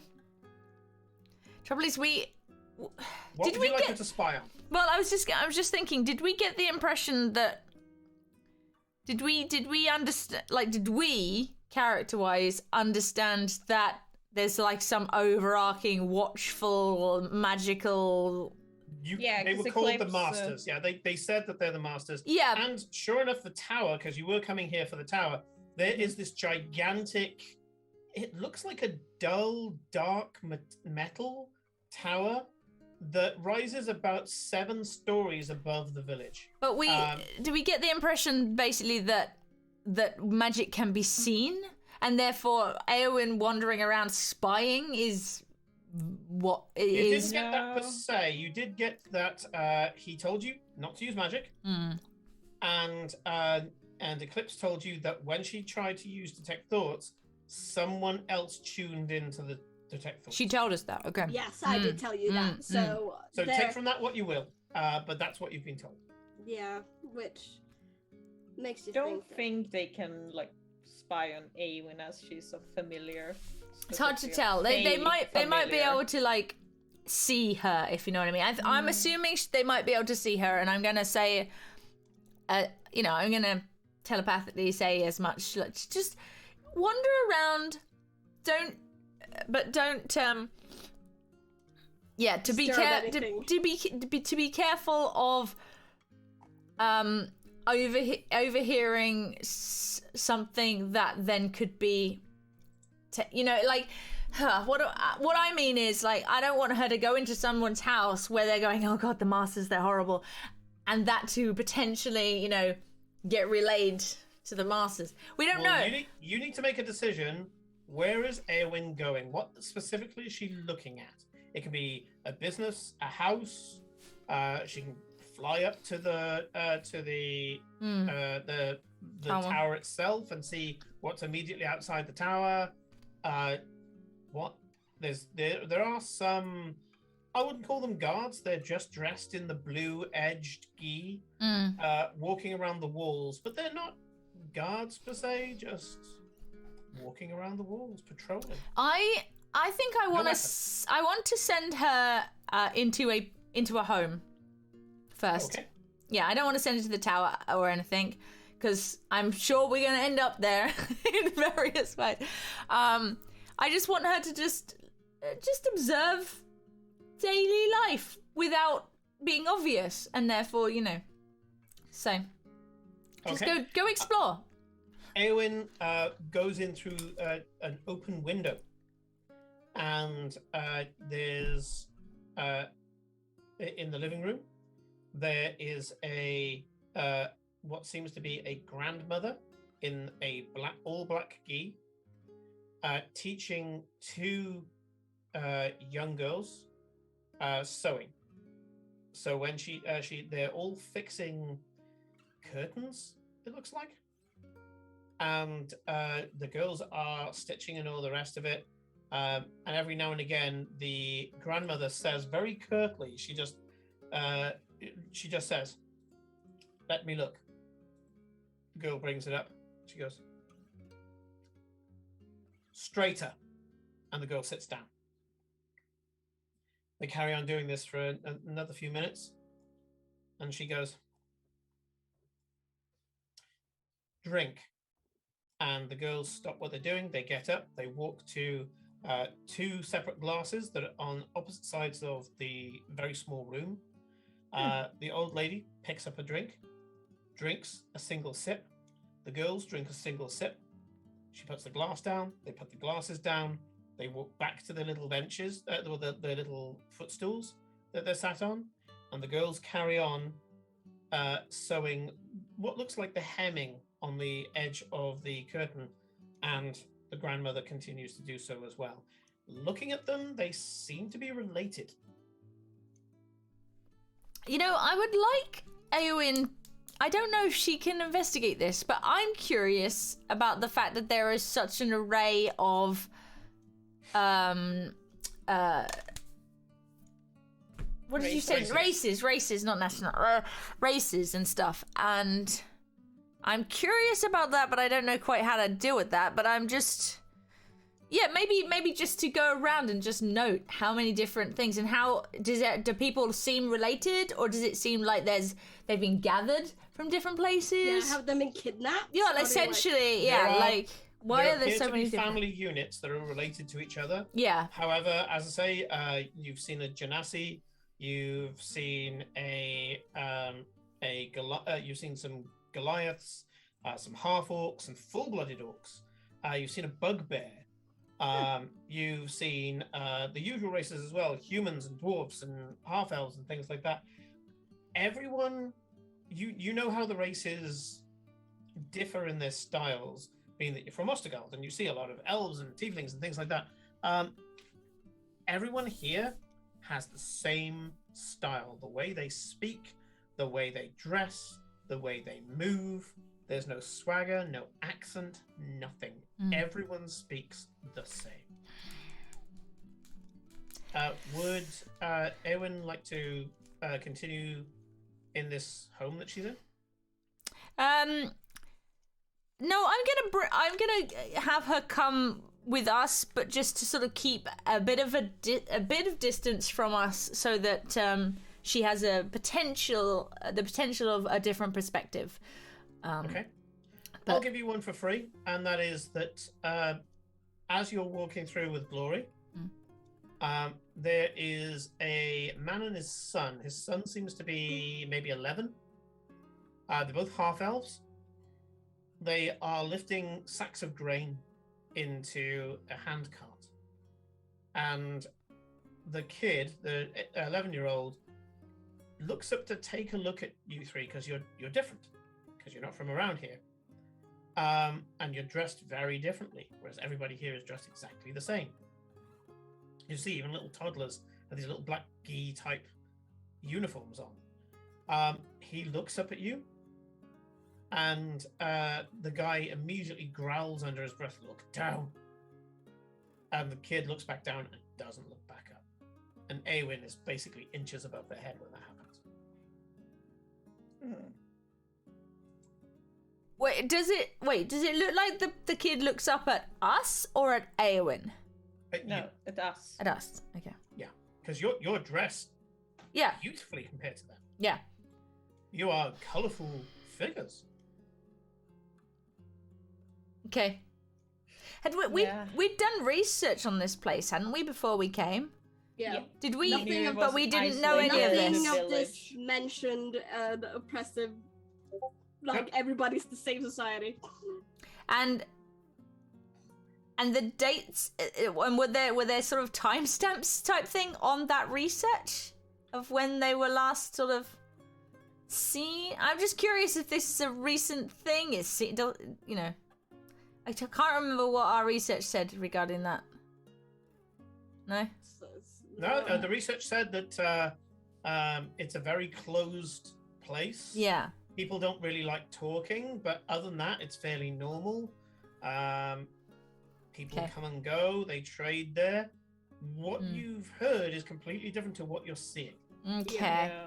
Okay. Yeah, right. So the research is bullshit. The research is sent by the masters or something like that. Okay, cool. We're just gonna keep Good PR. Very good PR. Gonna continue with this and just waiting, just like warming up those eldritch blasts ready for some masters. Yeah. Eclipse will, because Eclipse I haven't had time to. So she's kind of. So she asked about the museum. There's no museum. No. Do you have a library? Any books and any knowledge that is worth reading is with the masters. Okay. It is, after all, where all the knowledge comes from. How The rest of us get taught what we need. are we in the same place? Can I ask a question? No, to this? No, We've Eclipse separate- wandered off. Damn it! Yeah. I want to know how many You masters. can all be milling around the Yeah, we can same mill around. area if you wish. Yeah. If I hear this, I just want to ask, how many masters are there exactly? It's not for us to know.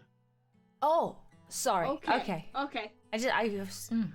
So do you see them? Do you meet them? Yes, the masters come down into the village frequently, and we know them immediately. Do they wear different clothes to you? Yes, they do. Okay. Do they all wear the same different clothes? As in, like, as you guys have a uniform.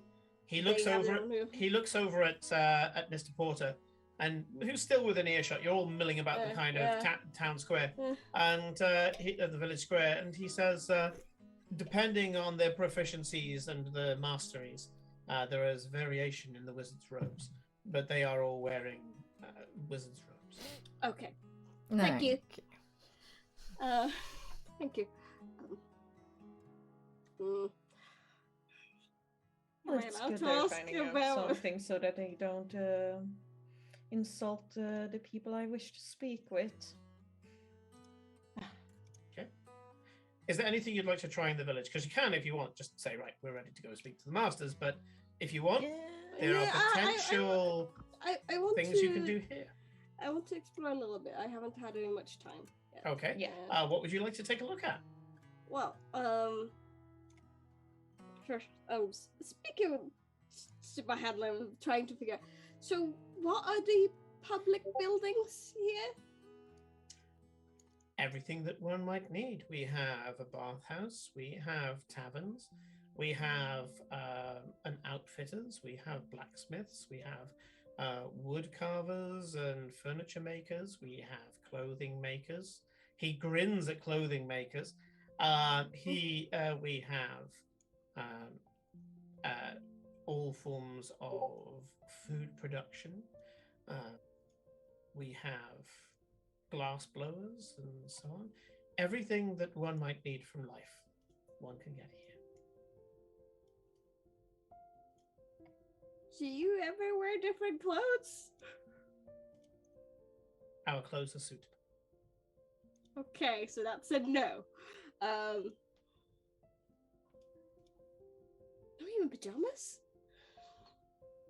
I mean, pajamas is a weird human concept anyway, but what's the race of the person I'm speaking to, by the way? Very formatedly boring. Every person, every handler, and Mr. Porter himself is a sandy-haired, white male human. Ooh. Have I seen any tabaxi? I'm gonna go with no. No, because No. yeah, You haven't seen a tabaxi. You've seen a huge diversity of the people who live here, but no tabaxi. no tabaxi. Okay, that tells me something.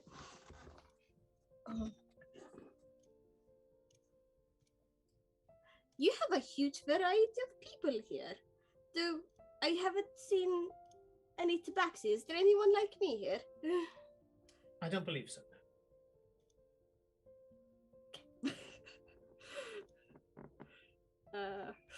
He points and says, the closest to you would be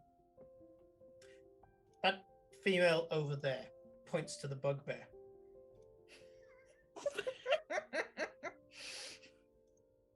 Excuse me? Let it go. Let it go. It's Excuse fine. me? It's fine.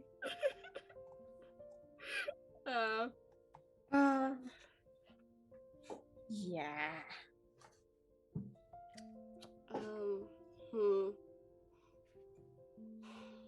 I want to look around on the buildings and I want to see if I find any sort of, with my background, I speak thieves' cant and stuff, if there's anything that I would recognize as some sort of symbol or something for like communication, secret communication.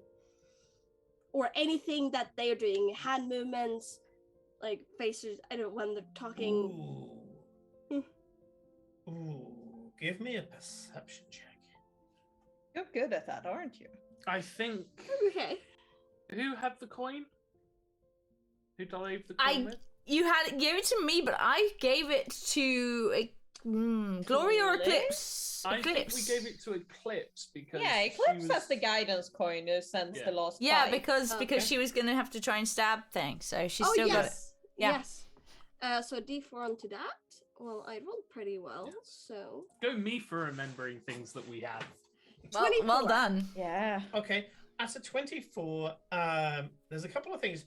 You don't read them straight off as thieves can't, but once you are proficient in things like secret society languages and symbols and thieves can't and things like that, you can see a symbol and go, well, that's a hidden symbol. Yeah. You start to pick up on a couple of things. So there does seem to be some body language that these people have become very proficient at. You don't know what it means, but there are certain things that you see people do where you go, hang on, what was that? And once you see it, you start to recognize it all around you. So, for example, just an old woman comes out with what seems to be a herbalist's kit pot that normally is normally what you put all of the used soggy herbs in after you've distilled everything out of them. And she comes out.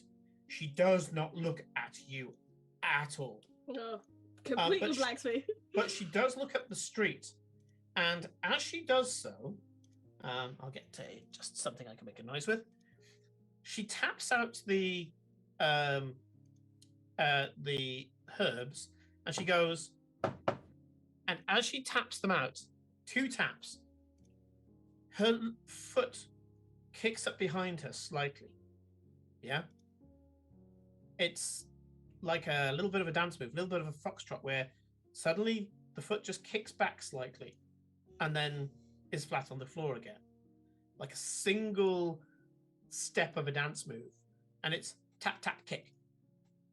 And when you look at it,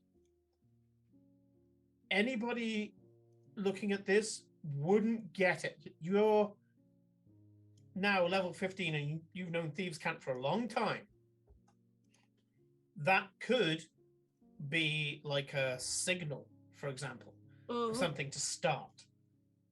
But after that, you keep an eye on this as you're walking around. And as you see a guy who's there sharpening tools, he's got a little stall. There's no price on the stall, so apparently he just sharpens things. And he's there sharpening it. And as he sharpens one of these things, he picks it up and taps it. Ting, ting, ting. Knocking off maybe some swarf, some metal filings from sharpening it maybe. But he goes ting, ting, ting. And as he does so, a guy drops a barrel of what seems to be earth, like clay, onto his cart a little too hard. So it goes ding, ding, ding, clunk. And you're like, that's almost musical. And then nothing for a while. And then something else happens where as somebody's there and he's troweling, all the buildings look the same, by the way. He's troweling some mortar in between some bricks that large kind of bricks. They don't use little bricks.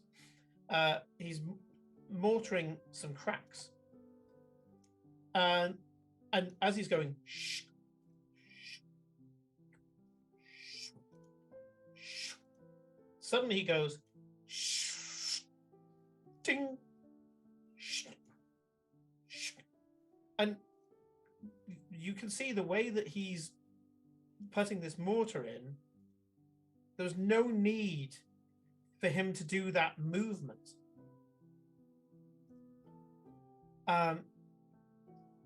You're not entirely sure, but there's something going on here. Yeah, I will relay this to someone who is much better at reading insights. There's one other thing, because you scored quite high. There's one other thing, and that is these buildings are damn near perfect. Yeah, as near as perfect can be. But you do notice that the one thing that does have like little chips in it are the corners of some of the buildings. Yeah. Some of the buildings where they've got like 90-degree corners, there's like little notches, 1, 2, between 1 and 3 notches. And for some of them, they're the northern corner, sometimes the easternmost corner, and it just seems out of place. Yeah, and especially with everything else being so perfect. Yeah, you have a feeling that if they were these scuffs and things like that, that they would have filled it in by now. Yeah. I am gonna use my little handy-dandy communication device and be like, "Hey, farewell." Yes. The locals are using some sort of thieves' cant secret language to communicate with each other away from prying eyes. I am unable to figure out what the meaning is myself. I think you might have more luck. I'm gonna investigate some corners. I have, Simon, as part of my dabbling in the arcane, a wonderful wizard spell called Comprehend Languages, which... Unfortunately, it doesn't, it says specifically in the spell that it does not solve ciphers. Not oh, okay.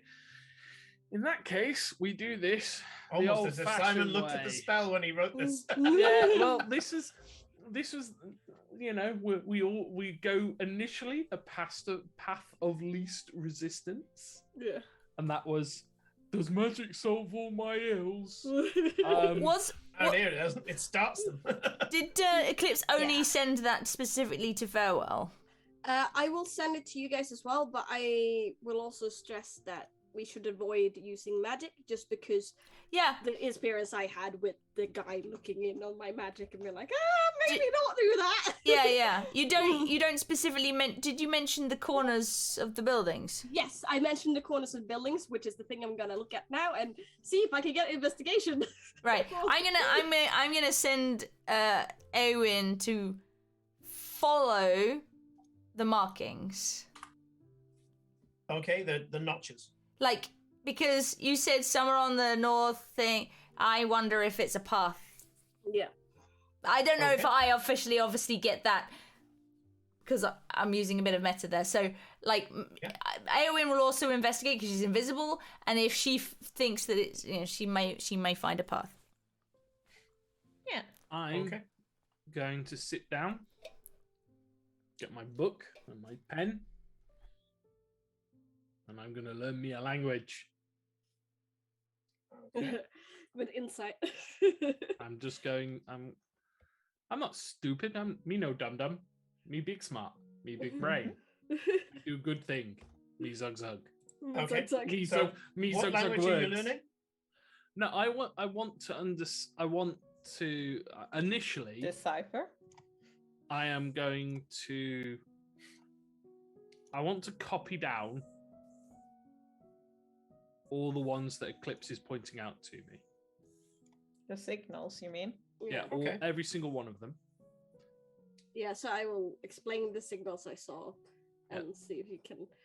Obviously, and I said you probably will have more luck than me, and because just keep an eye on the locals and see what they're doing and what they're doing it to, and Yeah, and then there will be a period of observation as to what the locals are doing around them, and if any of them change their behavior or directionality or go based on them, and then we will do the usual deciphering things, commonalities, that sort of thing. Okay, so you're actively observing them. Okay, Yes.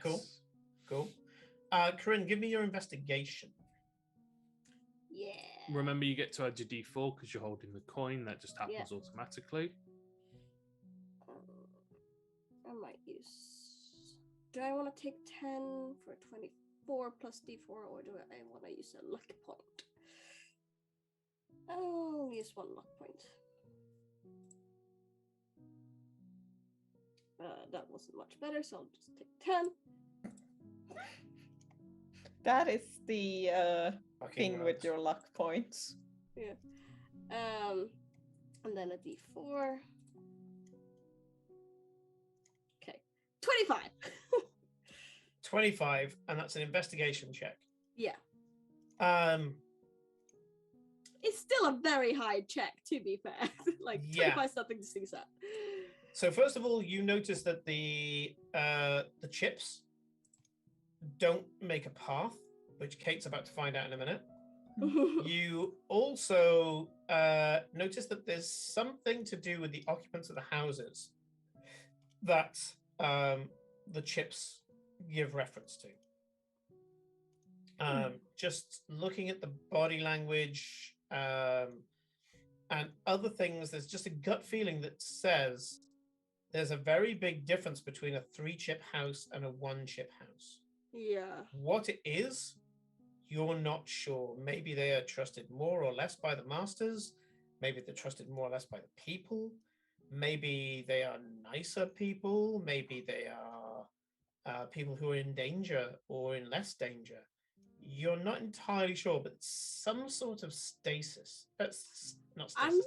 Status. I'm gonna. I'm gonna do a thing, and I will accidentally bump into a person of 3-chip house that walking outside. I'm gonna see her walk out. I'm gonna accidentally bump into them and see how they react. Okay, interesting. I like where you're going with this. Yeah, you bump into them and they immediately drop their eyes and look at the floor, and your handler says, "This one apologizes." You took my words out of my mouth. I was just about to apologize. I'm so sorry. I'm totally my head in clouds. I really do apologize. Did you drop anything? The person stock still, doesn't move a muscle. The handler says, "This person is okay and accepts your apology."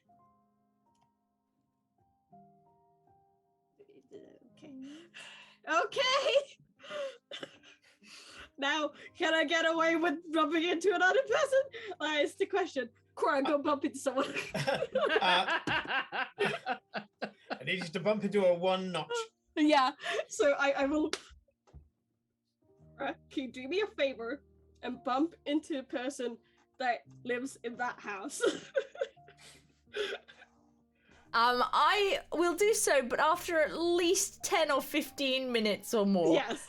So that it doesn't seem incredibly Suspicious. Yeah, exactly. So I'll try and leave a distinct amount of time to not make it seem like we're doing this deliberately.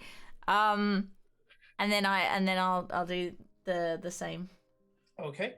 So in the meantime, Eowyn zips around between all these buildings and goes, "I don't think there's any path here. This is really weird." I'll relate to them that that there might be a different reason for these markings, and we're trying to figure it out. I'll relay that the person with the 3-tier thing didn't speak, which makes me wonder if they even have a tongue. So far, no one but the handlers has spoken to you. You heard the grandmother speak to her children, but no one's spoken to you. True. Yeah. Only the handlers and Mr. Porter. Well, yeah, okay. Well, we will see if anything... Yeah, that's true. It might just be that, but... So, Eowyn zips back to you and she goes, "Bloody dizzy. I don't think there's anything. I tried following just the 1s, then 3s. Then I tried to follow 1, 2, 3, 1, 2, 3, because that could have been a thing, right? It doesn't really take you anywhere. You just end up going around in circles." At which point, suddenly, there's a flare between you and Eowyn. Oh. You snap around, only like a feeling. Yeah, that's what I mean. You snap around and watch as a guy comes up to pick up a bucket that seems to have dirty water that's been used to wash down an area. He picks it up, and as he does so, his foot oversteps the pavement so that the front of the pavement, the front of his foot takes a bit of mud and smears it onto the pavement. As he does that, and he does that immediately, and you get this flare. As he walks away, someone with a broom walks straight up and immediately brushes the dirt back in. So someone deliberately made a mess, and then the guy who brushed it back onto the pavement flared up with a small amount of rage. Like absolute rage. Oh, you can feel the rage. Bump into him. Bump into him. I'm not going to bump into him. But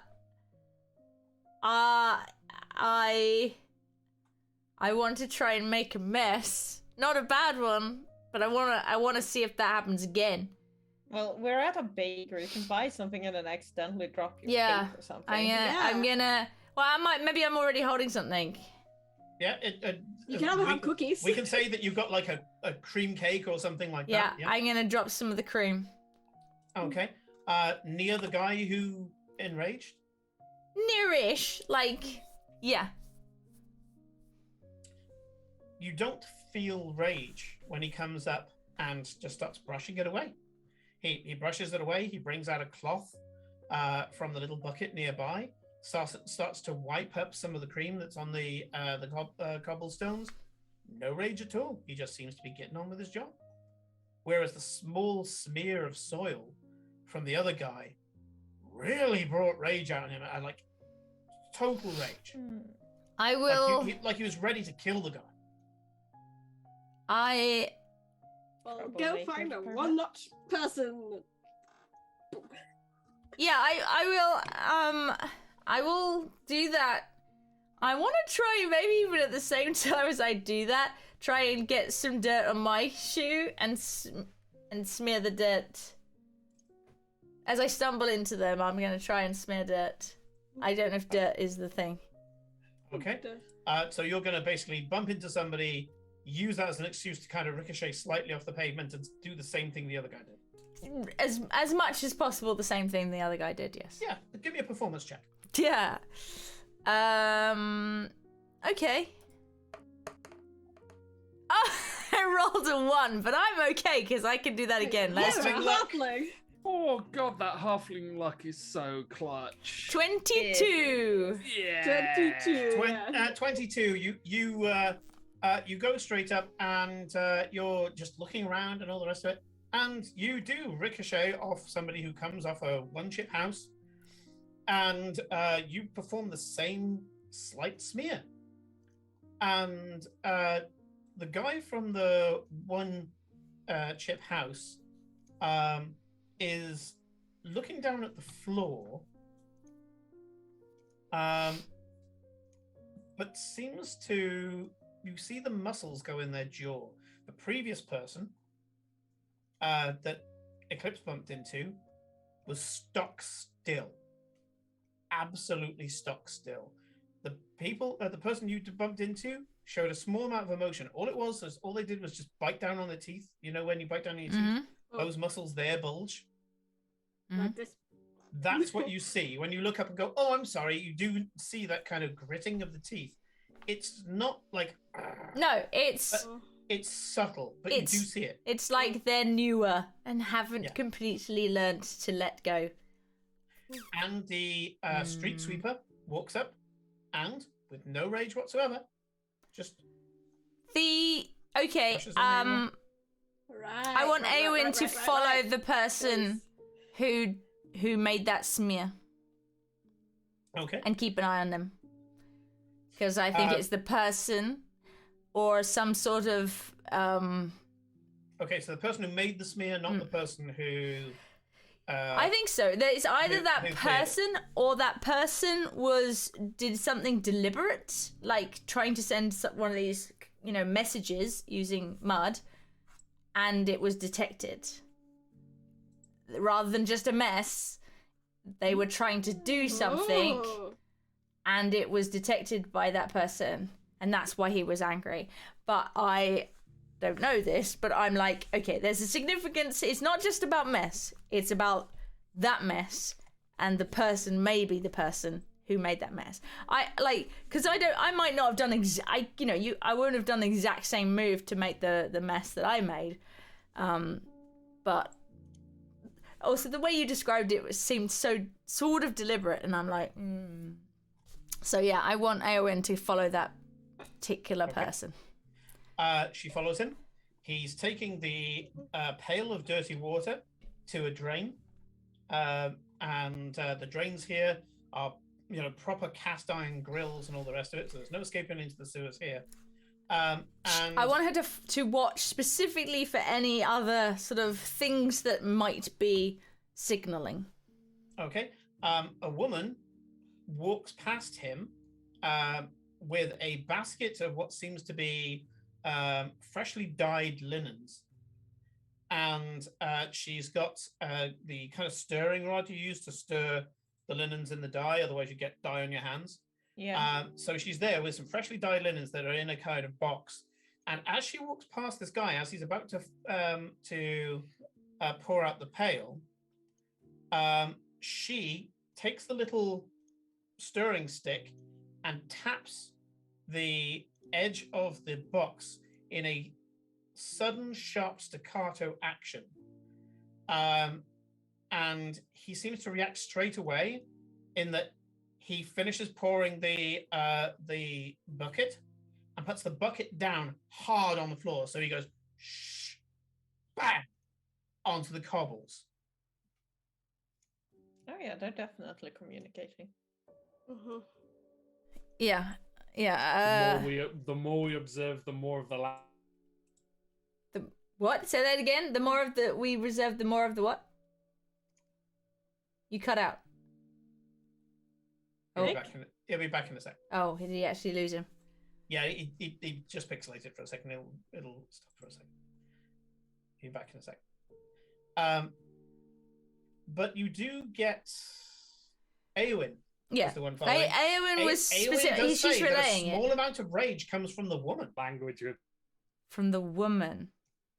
Oh, Oh, Okay. wow, that was a solid 3 or 4 seconds of just frozen lag. Yeah, you disappeared. Now you're back. You said something back. and we didn't hear the end of the sentence. The more, oh yeah, sorry, we are Farewell's as More we Farewell's observe. observing everything. The more we observe, and the more we disrupt, the easier it is for him to begin to learn what's going on. There's So- a definitive language here. Yeah. And did I'm you just assuming you're reporting all of this to Farewell. Oh yeah. Yeah. Yeah, absolutely. Yeah. And I so I don't know if you caught that, Farewell, that we just got a little bit of rage from the lady. Did you get what was I don't know if you understood, if you missed what went on. So what I'm getting from this is that the dirty water guy communicated something to the sweeper and then to the dye lady, and that's where the rage is coming from. And it might just be to do with us, that there are visitors that are not like us, and that's their give anger. me an insight check. Okay, dokie. And I'll be taking your traveler background into account for this. Oh dear. So that's a 27. Okay. Insight's my thing. Yeah, it very much is. So you're aware of certain nationalities who and certain races who can't emote in the same way as others. And the one that sticks out to you is the lizard folk. Lizard folk have got very set jaws, very set faces. They don't really emote the same way that mammals do. So they use sounds, gestures, and how they move to portray their emotional state. And you're starting to get big hits that this under language that they're using, this body language that they've developed as a people, is that they're able to show, even though they can't be very erudite with it, they can show their emotional state to others. And in some cases, there should be, you think, established phrases like, follow me, stay away, danger, I like you, I trust you. Things that can be portrayed that way. You take the scenario of the guy smearing the floor, the person coming up and cleaning it straight away with a feel of rage. And the way that he cleaned it was very kind of aggressive as well. The guy who made the mess going and tipping out the bucket, and then the woman just doing a completely non-essential, an extra superfluous move of tapping the box. And the way she tapped the box is that she kind of hit the little rim shot on the box, and then he reacted in a large emotive dropping of something. And if this is lizard folk, you have a feeling that the man who smeared the mud and then carried the pail insulted the first guy, but then got told off by the woman. And then when she told him off, he dropped his load as if to say, I give up.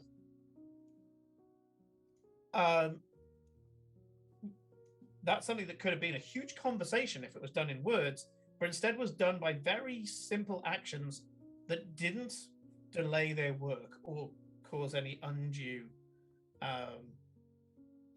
attention. You continue to kind of take a look at this. Give me a perception check. Okie dokie.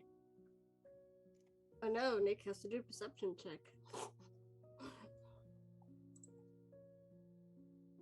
22. 22. As you look around, Wisdom-based characters. a man carrying a small basket of oranges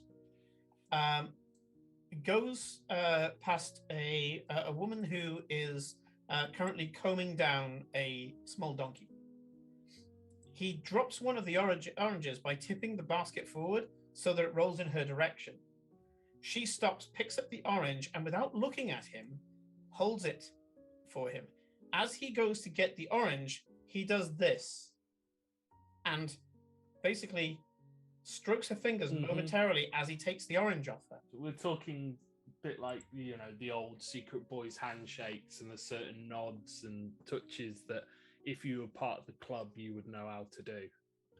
As she pulls the hand away, she does this and then carries on doing her work. You have a feeling you just saw flirtation. Yep. So these people have adapted to this oppressive environment and can talk in a very different way. Interesting. I need to observe more, and then I can build a base, because I can understand. I think we've got certain interactions now. I think like Farrell will be like, we kind of need to build more to get a greater understanding. Keep doing what you're doing. This is working. Be politely intrusive and slightly disruptive. But not Be too eclipsed. much. Okay, be eclipsed at like 0.35%. Okay. We're trying not to get anybody pistol whipped. Yes. I will go and have a cake. Sure. You go in. Your handler says 1 silver for anyone that you want. Ooh, that's very nice. You do notice that some of the cakes here probably are cheaper than a silver, and some are far more expensive than a silver. Yeah. Based on what it is, the fact he's just giving you an arbitrary value kind of suggests that he doesn't care about the money. He's kind of getting you to pay for it just for the look of it, rather than to actually gain any cash. Is there like a receptionist or a cashier? There are bakers who put the good stuff into like bushel baskets and presented it in front of you and then backed the fuck away. Yeah. Do you have any recommendations? I say to the room, and I observe the ones very carefully. Do their eyes dart to a particular like chart or something? Or perception check. Hope it'd be investigation because I'm carefully looking. But You're trying to use words to get what you want. 16. 16.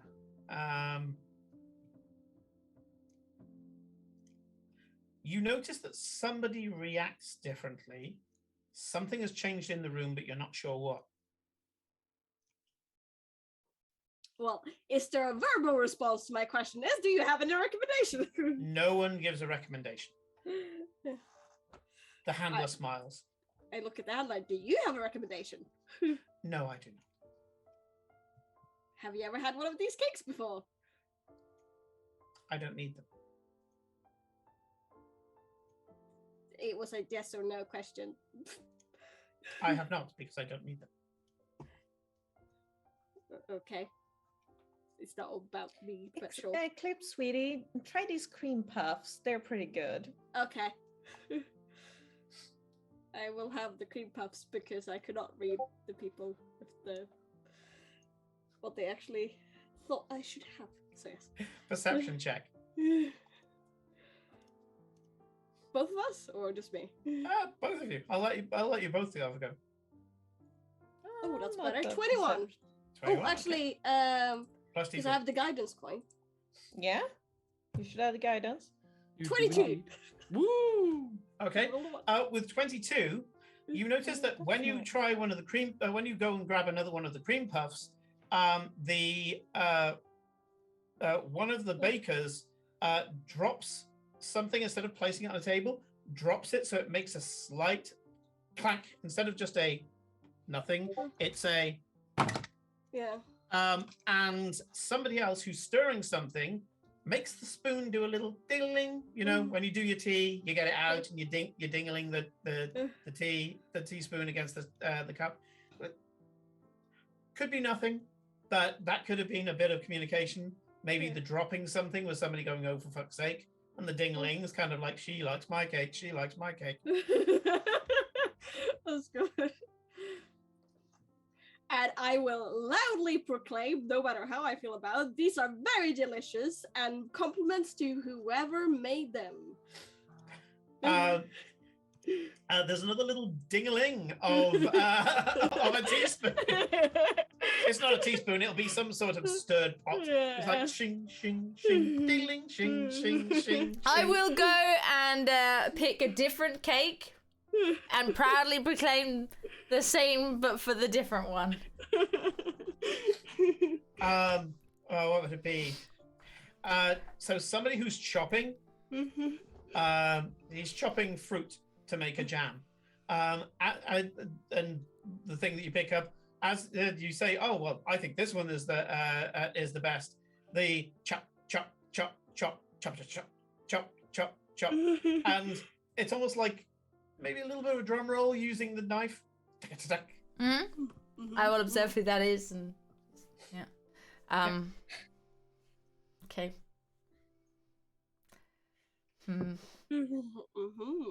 I mean, yeah. Yeah. Well, this is really fascinating. I'm questioning whether or not we're gonna need to know how these guys talk.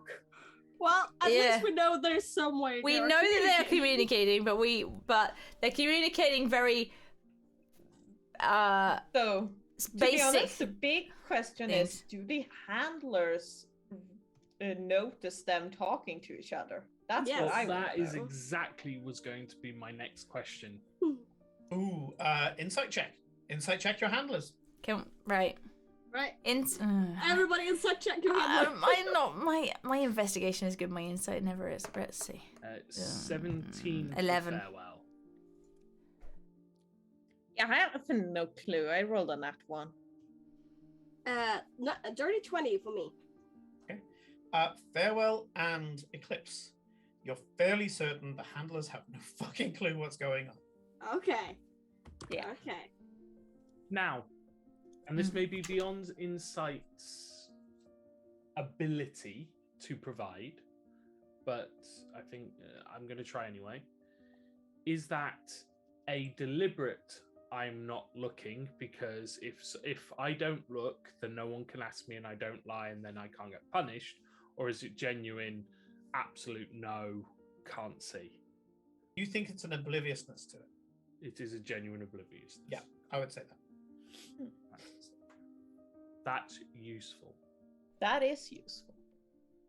So, do the handlers seem different to everyone else in any other way than they're talking to us? They're human and have similar features. Oh, they're the ones that are all. They are the like human male protags. Sandy haired, the golden boys, human male. Yeah, the golden boys. Yeah, they all seem almost related, maybe. And they are very confident, smarmy with it. There's a smarmy confidence with it. The way they grin at you, the way they talk to you with absolute confidence. The fact that they seem to have an answer for every fucking question. They seem very well trained and rotated and all the rest of it. And it's clear that they have the run of the shop. Everybody else has their function. There's everything. They have a function, but it's more. Everybody else has a very fixed function. They have a more interpretive function. Yeah, I look at my handler and ask him, "Do you live here in the village with the other people, or do you live with the masters?" He looks over at the porter, Mr. Porter, and Mr. Porter says, "Well, we live, and he gestures to the blue trim Yeah, the blue trim. of his gi and says, we live where is designated for us to live. And is that in the village? Everywhere is in the village. Well, is it in this part of the village, or is it like with the masters, or somewhere in between? Oh, we don't live with the masters. No. So. Quick perception check.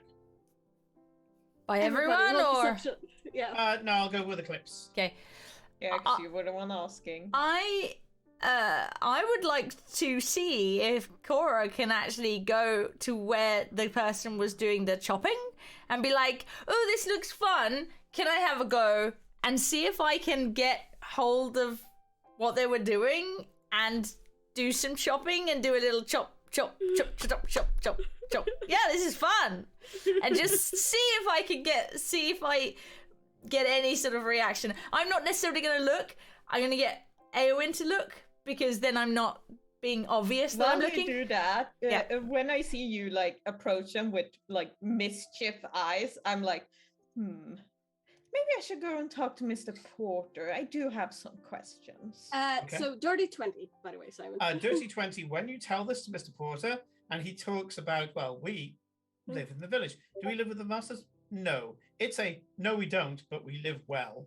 And as he does so, he looks up, and you do notice that just outside of the tower, because this is kind of all on a hill, just outside of the tower seems to be a building that is very slightly different to the others, almost a barracks. It's a large, long building. Maybe it's where all of the chief cultists live. Yeah. Cool. Anyway, Krog, do your chopping thing. So Done it. Glory goes off and runs interference with Mr. Porter, which I will count as the help action. Okay. And Cora, you just walk barefacedly behind the thing. I figured they can't do much about it. The handler. I'm going to say that you actually, because they got the counter has one of those. Oh yeah, you just walk under those it. things. Yeah. You just walk under it, yeah. And the handler just wasn't ready for this. And he goes, and you go, "Oh, this looks like fun." And you deliver the line that you had already. The person who's got the knife immediately drops the knife on the chopping board and steps back to avoid touching you. Immediately puts their hands by their side. Looks at the handler. The handler just goes, as if to say, "Let this happen." And he goes, "It's just chopping fruits, madam." I love chopping Halflings fruits. love food. And I do the thing, and I want to see if Chop, chop, chop, chop, chop, chop. Give me chop, another. chop. Give me another performance check. You can't really fail this. I just want to see if you do particularly well at it. I rolled a 2. I can't re-roll the that. halfling one. I got 8. I got an 8. Still an 8. My performance is pretty good. It's 6, Yeah, but 6. it's Yeah, just it's not the most elegant one, but you're there like chop, chop, yeah. chop, I mean, chop, chop, chop. yeah. Just trying to sort of show that I'm trying to sort of indicate that I might understand that there is a thing here, and to see if they get any sort of reaction. It's like barking at a dog who's like, I'm not going to get you know. to roll perception, because you were clearly, as you're doing this, you were Well, making checking- Awen check. yeah.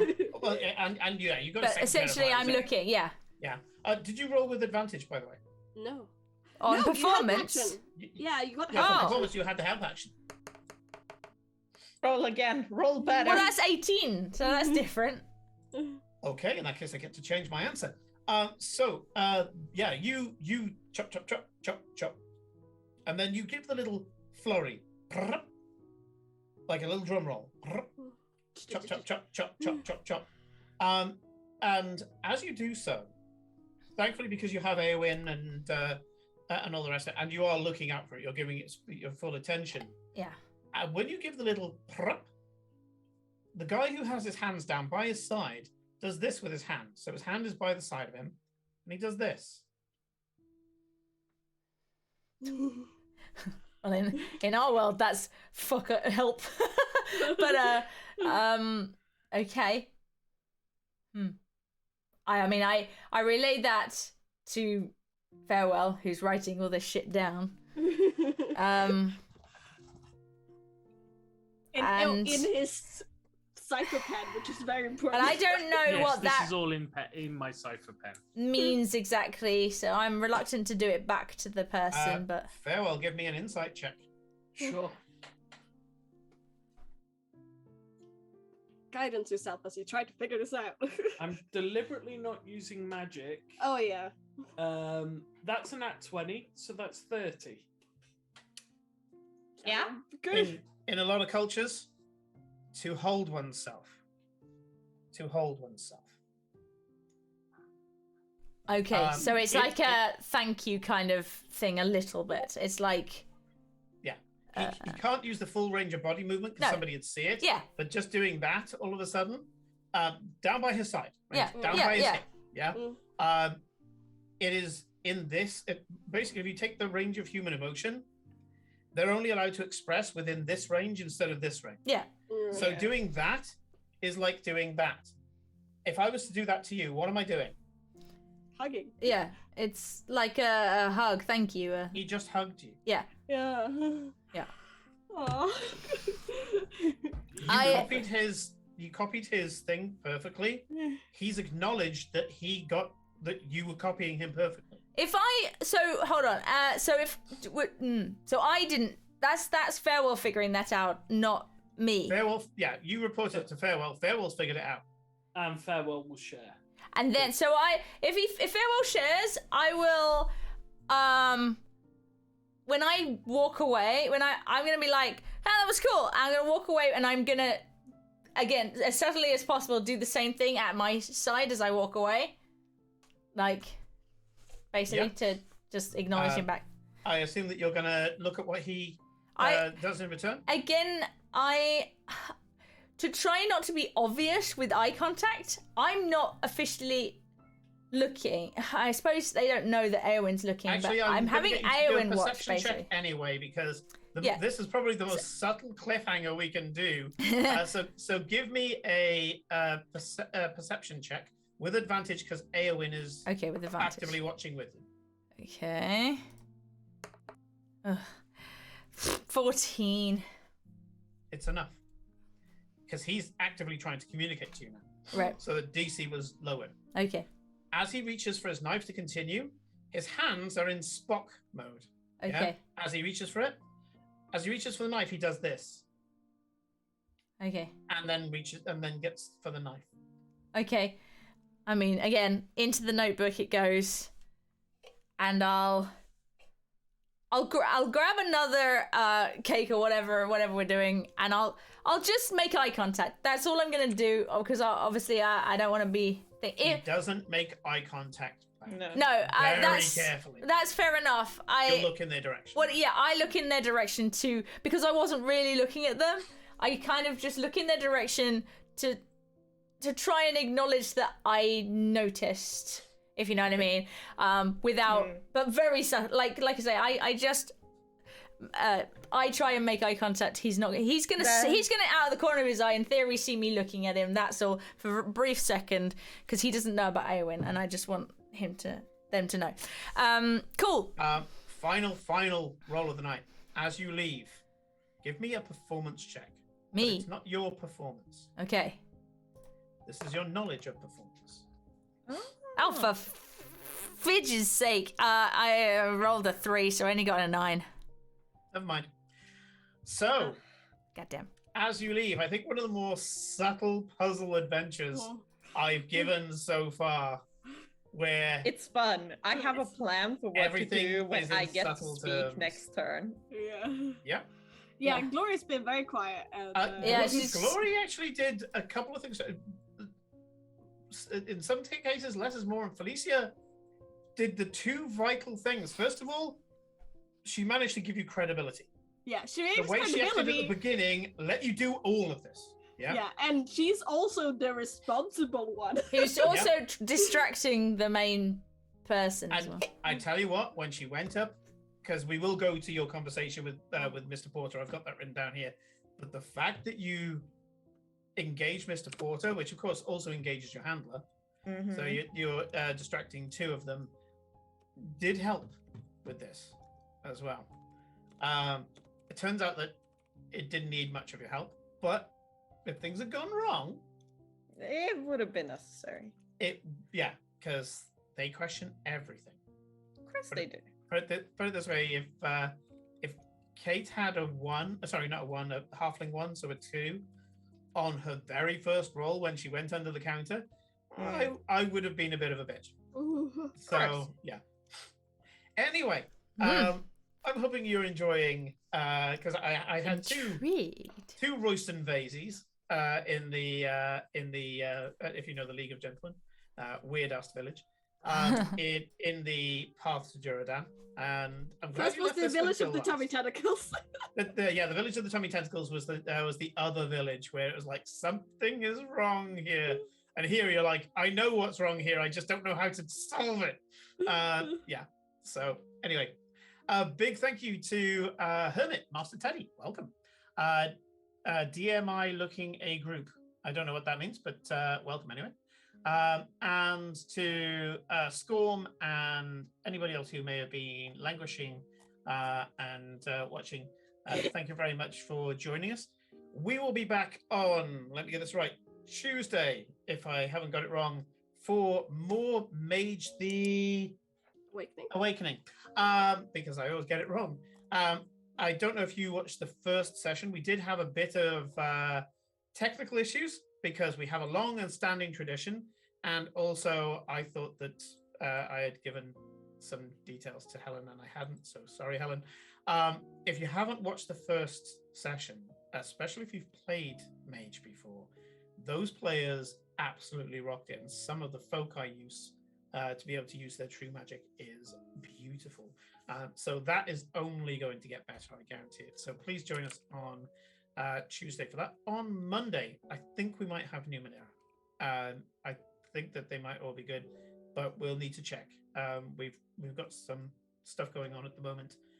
So hopefully we'll see the guys back for that as they wrap up that adventure. I think we've got about 3 or 4 sessions left. So that may recommence on Monday. And I am close to finishing off my first Versen adventure. We were talking about this before we went on air. We've decided that the opening character is going to be Aunt Gertrude. So Gertrude. So yeah, we will. That's coming up not this week, but in the next few weeks as well. So if you want to see investigators in the 1800s trying to deal with the Fey folk of Sweden, please join us for that, because it's something that was a slow start, a bit of a slow burn, but now that I'm into it. So we'll be joining for that as well. Until then, join us on the Discord. Don't be a stranger. Lots of people playing computer games. Lots of people playing RPG adventures off stream. I've got something that I'll be offering off stream because I'm going to be running a particular thing for a lot of people. Same thing, just recycling it to for a lot of people. And I'm currently playing a Monster Hunter D&D that Tom from our community is running and absolutely loving it. Hermit, we celebrated his first character kill last night, so yeah, that was very bloody. So please join us, offer what you can to the others. If there's a game that you love, ask people to play it with you or against you or whatever. Or if there's something that you want to run, something you want to try out, come on in, speak to the community. Only good things can happen. But until then, enjoy your weekend and good night. Good night. Night.